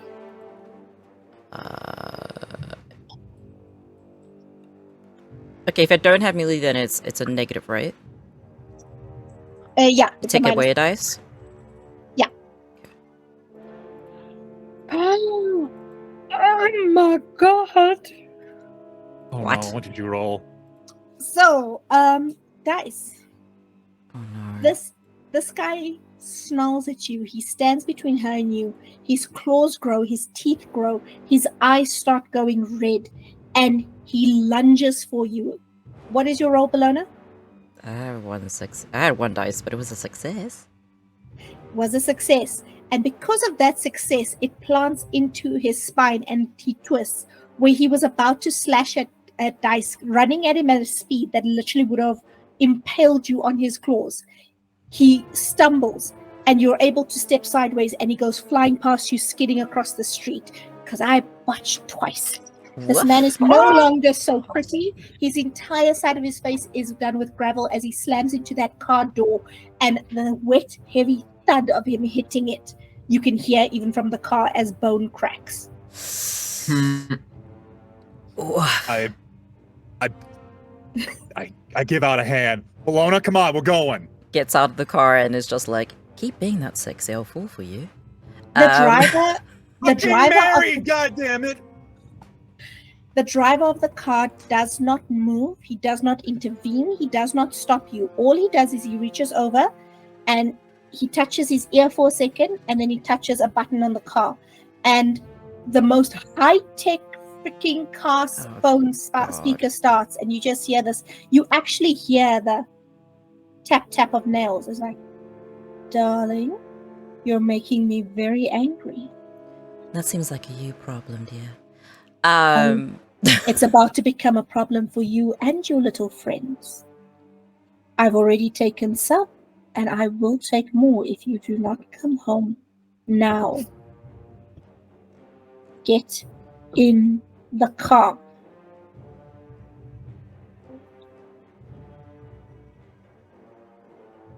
She leans against the driver's seat window. And she's like, so the little bonfire was you. You know exactly what I'm capable of to get what I want.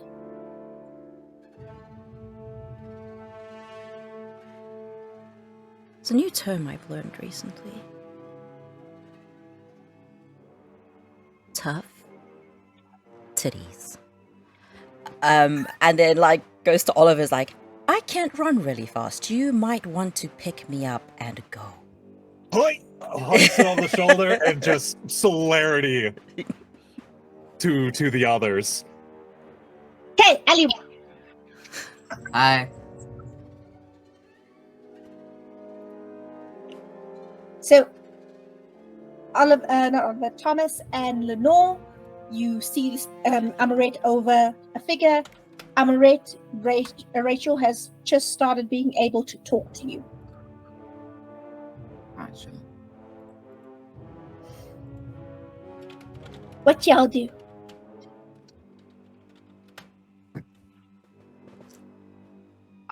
As we're walking up, Lenore is sending the text to Belle, Emrys, and like other like important people. Like, hey, Sabbat attacks all over the city. Be careful. They are breaking the masquerade openly. Send.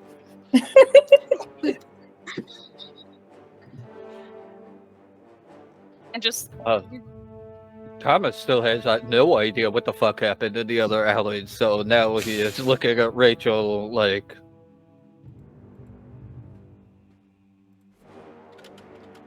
Do you want me to fix this?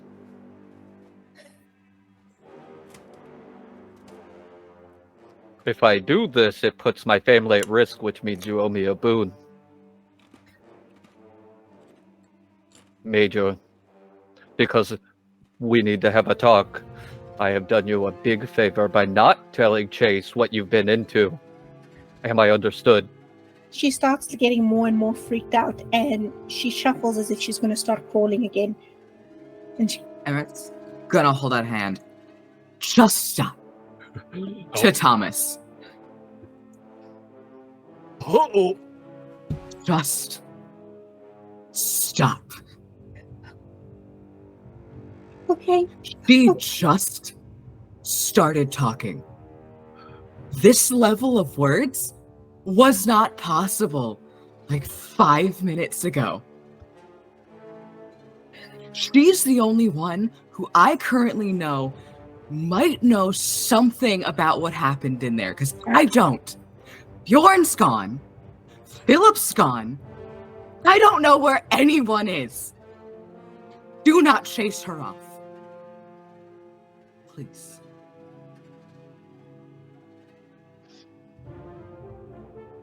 Take his glove off that I forgot to put back on. Alright, so we've got, what, a busted leg, and what was it? Sorry, I got all caught up in the drama, and I forgot what I had to fix. That is such a compliment, and thank you for that.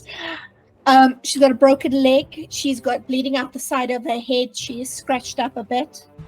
You can't see it, but if you start inspecting her, she has bruises on her abdomen as if somebody hit her really fucking hard. Okay, well, let's start with your legs so you can walk again, and we can get you away from the fire so you can calm down. Thomas is very much in that war zone mindset right now. He's not. He's just like... Alright. Oh, medical hint. Is it just 7? Mm-hmm. Ooh, look at us go. We got a 7, an 8, an 8, and a 10. Not as helpful as it would have been a minute ago, but that's it. I got a 2 on the reroll, so. Okay. 7 or 8, 8 and 4 successes. The bones in the leg crack into place, and she shrieks as they do, but it resets and the muscles heal and the leg seems okay. She calms down a little bit more. She's still shaking. She's still shaky, but she calms down.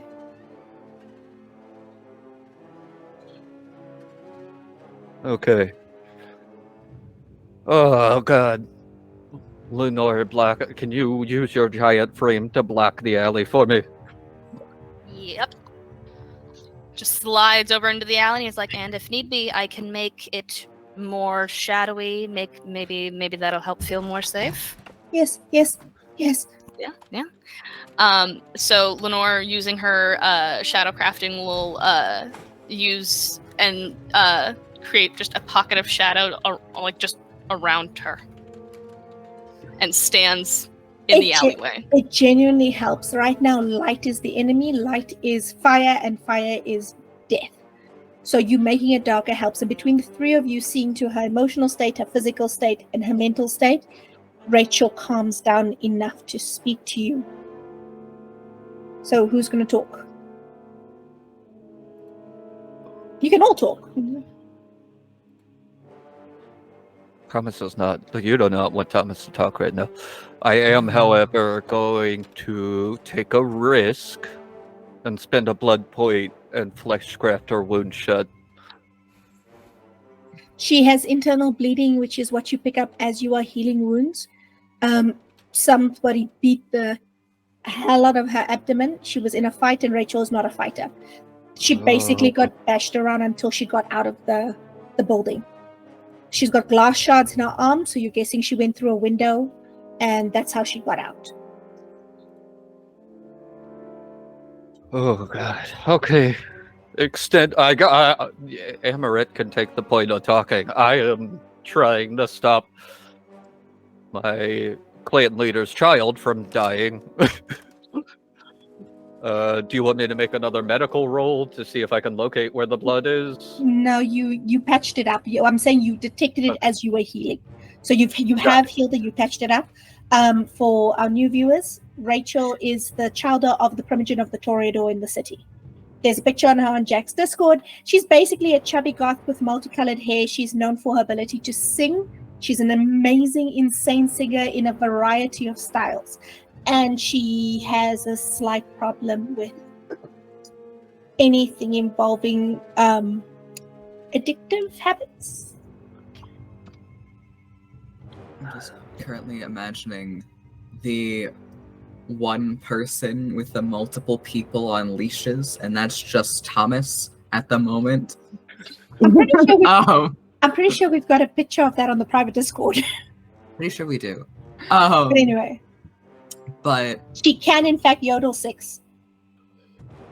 I'm so glad we've established that. Amorette will take a second to actually sit back. The tears are still a thing. They're just in the background. They're a quiet thing. All right. What happened? Everything was fine. People were dancing, having fun. Bjorn saw Philip, started talking, and then put him in a headlock. Dragged him to the office. We were laughing about it. We were laughing about it, and then the screaming started. These people, these vampires, they came in, started attacking people, started cutting them down, attacking us. As soon as they saw another vampire, they attacked. And others, I don't know if the others got out. There was so much fire. GM,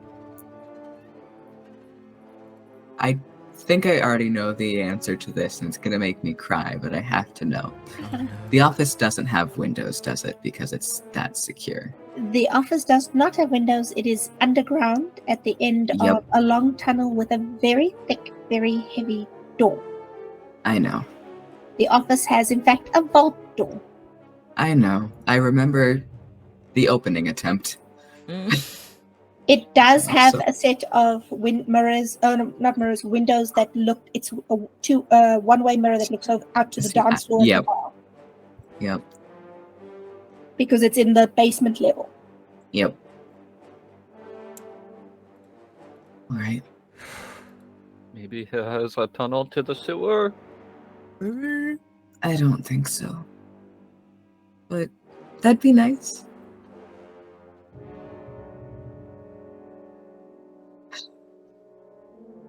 Well, you're out. You're okay. So that's nice. I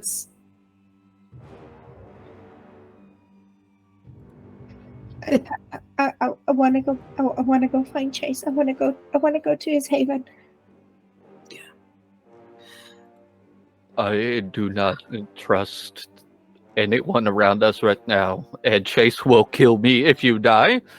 So you need to stay with us for now. I will take you to Chase when it's safe. Okay.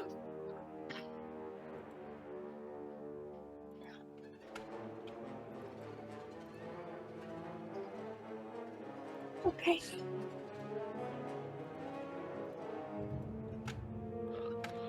I shouldn't. I know how to use a gun.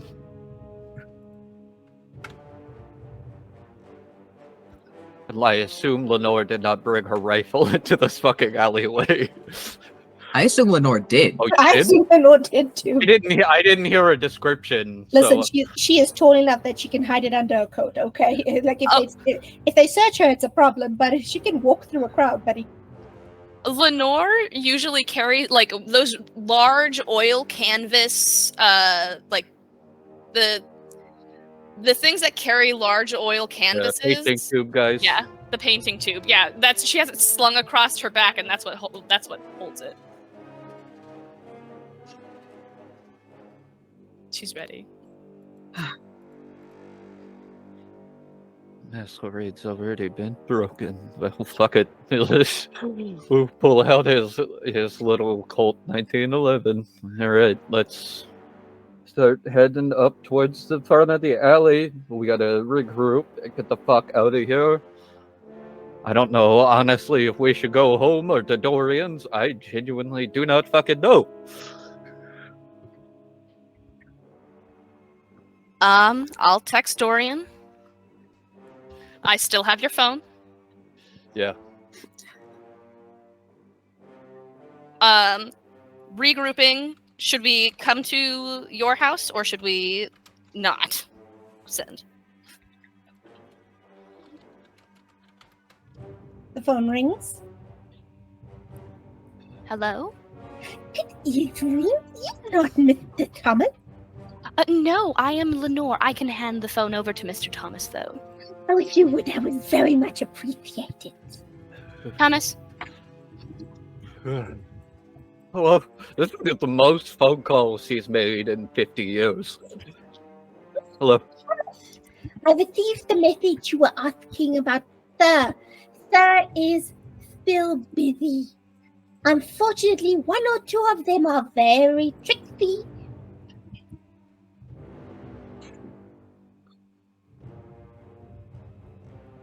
Did you let him know that this about are running rampant, by the way? Oh, he's very aware that's what he's busy with.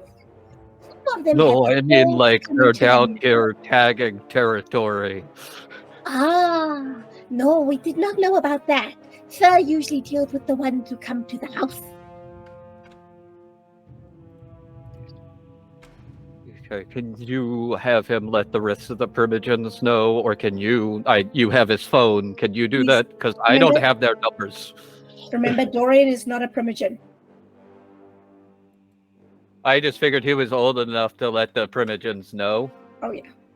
Oh, of course, sir. I will send out messages at once. Peter is on email now. We managed to convince him it was a good idea. Oh my god. We do have to type for him, though. Oh, one moment, sir. You aren't allowed in the house, you tricksy bugger. And you hear screaming. You hear Oh my god. a thud. You hear very wet noises and a crunch, and then Eagle comes back. I'm so sorry about that, sir. They're very tricksy, these ones. They sneak. Okay, I'm gonna let you go do whatever you do. You go. Let us know when Dorian's back, because I have no fuck. He talks to Igor. He's like, you can hear his voice falter. And then he just hangs up. And somewhere in the city, Eagle's like, "Sir seems very stressed." Hangs up. Now for you, you little bugger.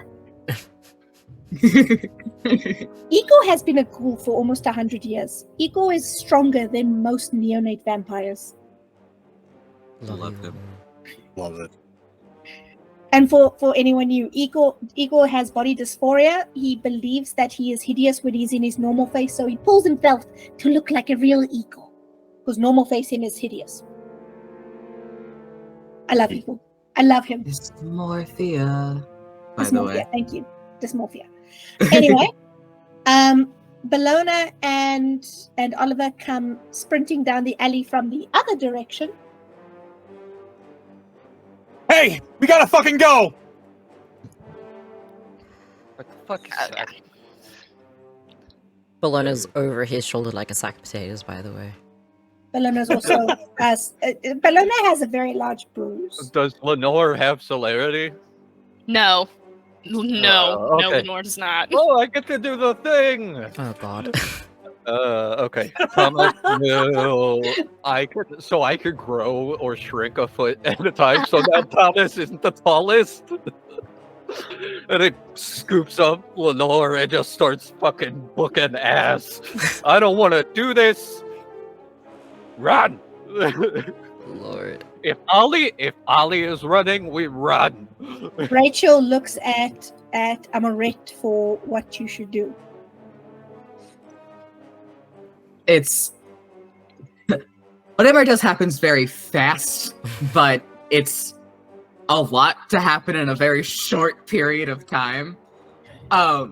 Because Ollie and Bellona come running up. That's fucking bad. Bellona has bruising across her face. That's not great. If Ollie's running from something, that fucking sucks. They came in from a direction that's not the fire, so that means there's the fire and some other fucking thing.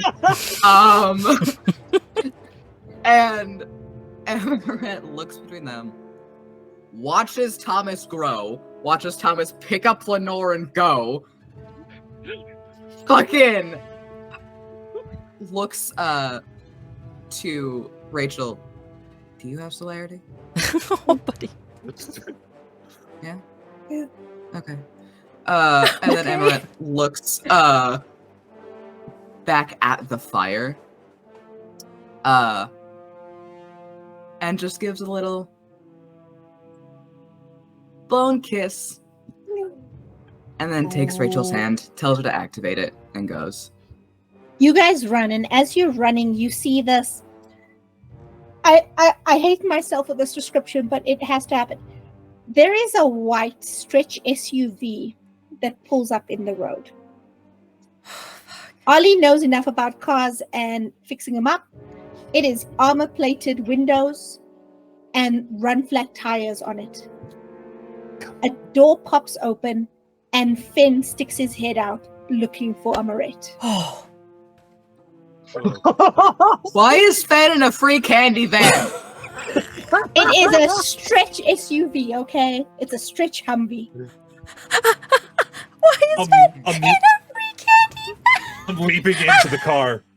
Listen, And just your Saya is extra, okay? Your Saya is extra plus. No, Can't breathe. we get along for a reason. Emma will give a wave. Ride, please. Okay, Tho- so Thomas is motioning for everyone to get in the car, which is not something Thomas would normally do. They do not get along. Get in the car. Get in the car. Get in the car. Ben is so hyped up, he doesn't even insult Thomas once. He focuses on Amorette. As soon as he sees the blood on your cheeks, he takes your face in his hands and he's wiping it with his thumbs and he's like, "Are you all right?"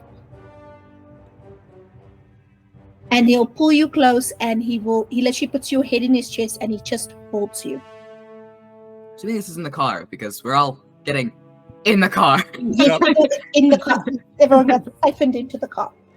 It is very comfortable, nice luxury limo. All of you can stretch out, including Lenore and now the very large Thomas.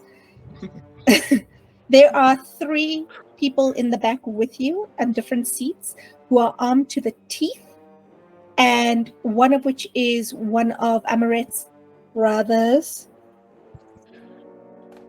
It's one of Friend's other child. Okay. And they're just like, "Okay. Are you okay?" And as the limo pulls away, the roar of the fire fades. The warmth of it fades from your cold skin and you grow cold again. You pull off into the night to the sound of sirens, to the memory of shouts and yells and cries. Washington is burning.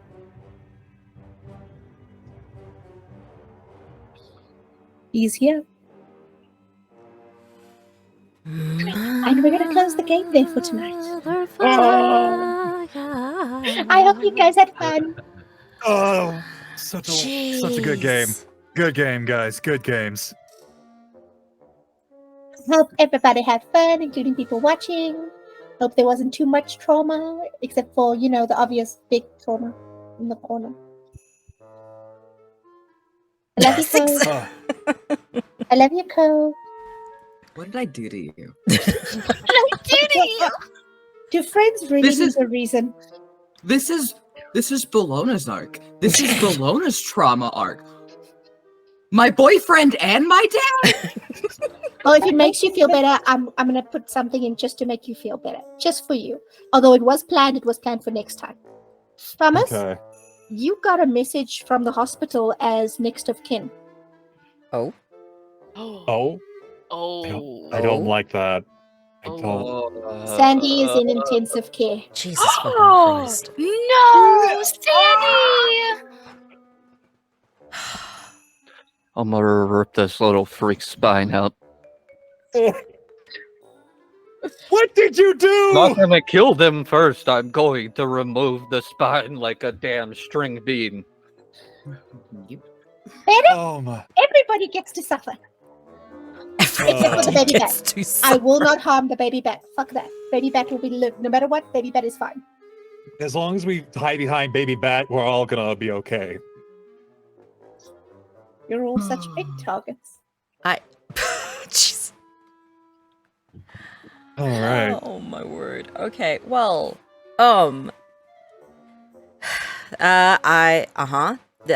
thank you for the game. We will raid. All the videos are on the YouTubes if you have not caught up yet. Why is everything not in night mode? I hate this. Dark theme, thank you. We are going to go raid somebody. I'm so out of this. I have Right. so much adrenaline. While I'm looking for that person, could we do quick outros of everyone? I'm Nicole. I'm the storyteller, and I'm a nice, trustworthy person. Go fuck yourself. With love. I take it as a compliment. It is. It is 100% is. I have had Yes. much feelings. Hello, I'm Dice. I tell stories on the internet. I'm emotionally exhausted. Lord. Alright. I'm Selkie Cove. You can find me everywhere at that. On Tuesdays I'm on Dinner and a Game. I get to play a pirate. On Thursdays I'm on World's Request. I get to play a weird little experimentation fuck. Every other Friday I get to play a homicidal jester, also on Dinner and a Game. And you can find me here. The stress.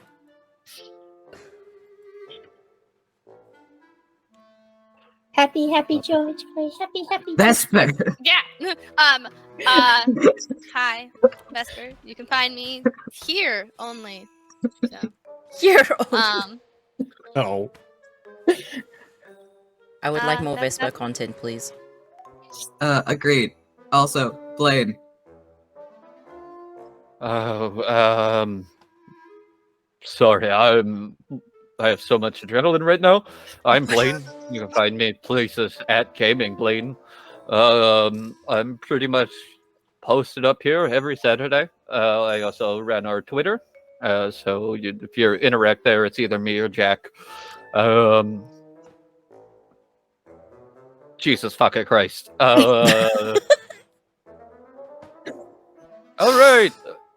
We get to do the Hellraiser Thomas. You guys turned him into a teddy bear and fucked with his family. So now we get to see Connor. Connor Jr. Lord. We did everybody, yeah? Yeah. Okay. Didn't do you? Hi. Sorry? Didn't do you? I know, I'm gonna do me now. Don't worry, I won't forget to do me. Hi. Well, I will. But anyway, I didn't forget this time. Hi, I'm Jack, Meister Hypester. I'm gonna... yeah, next week's gonna be great. It's great having you here. We are going to go raid our friends at Stealthy Elf Productions. Definitely stay through. They do great TTRPGs as well. I think it's great to go from one trauma to another trauma. Yeah, we're fine. We're all fine. Thank you for being here. Goodbye.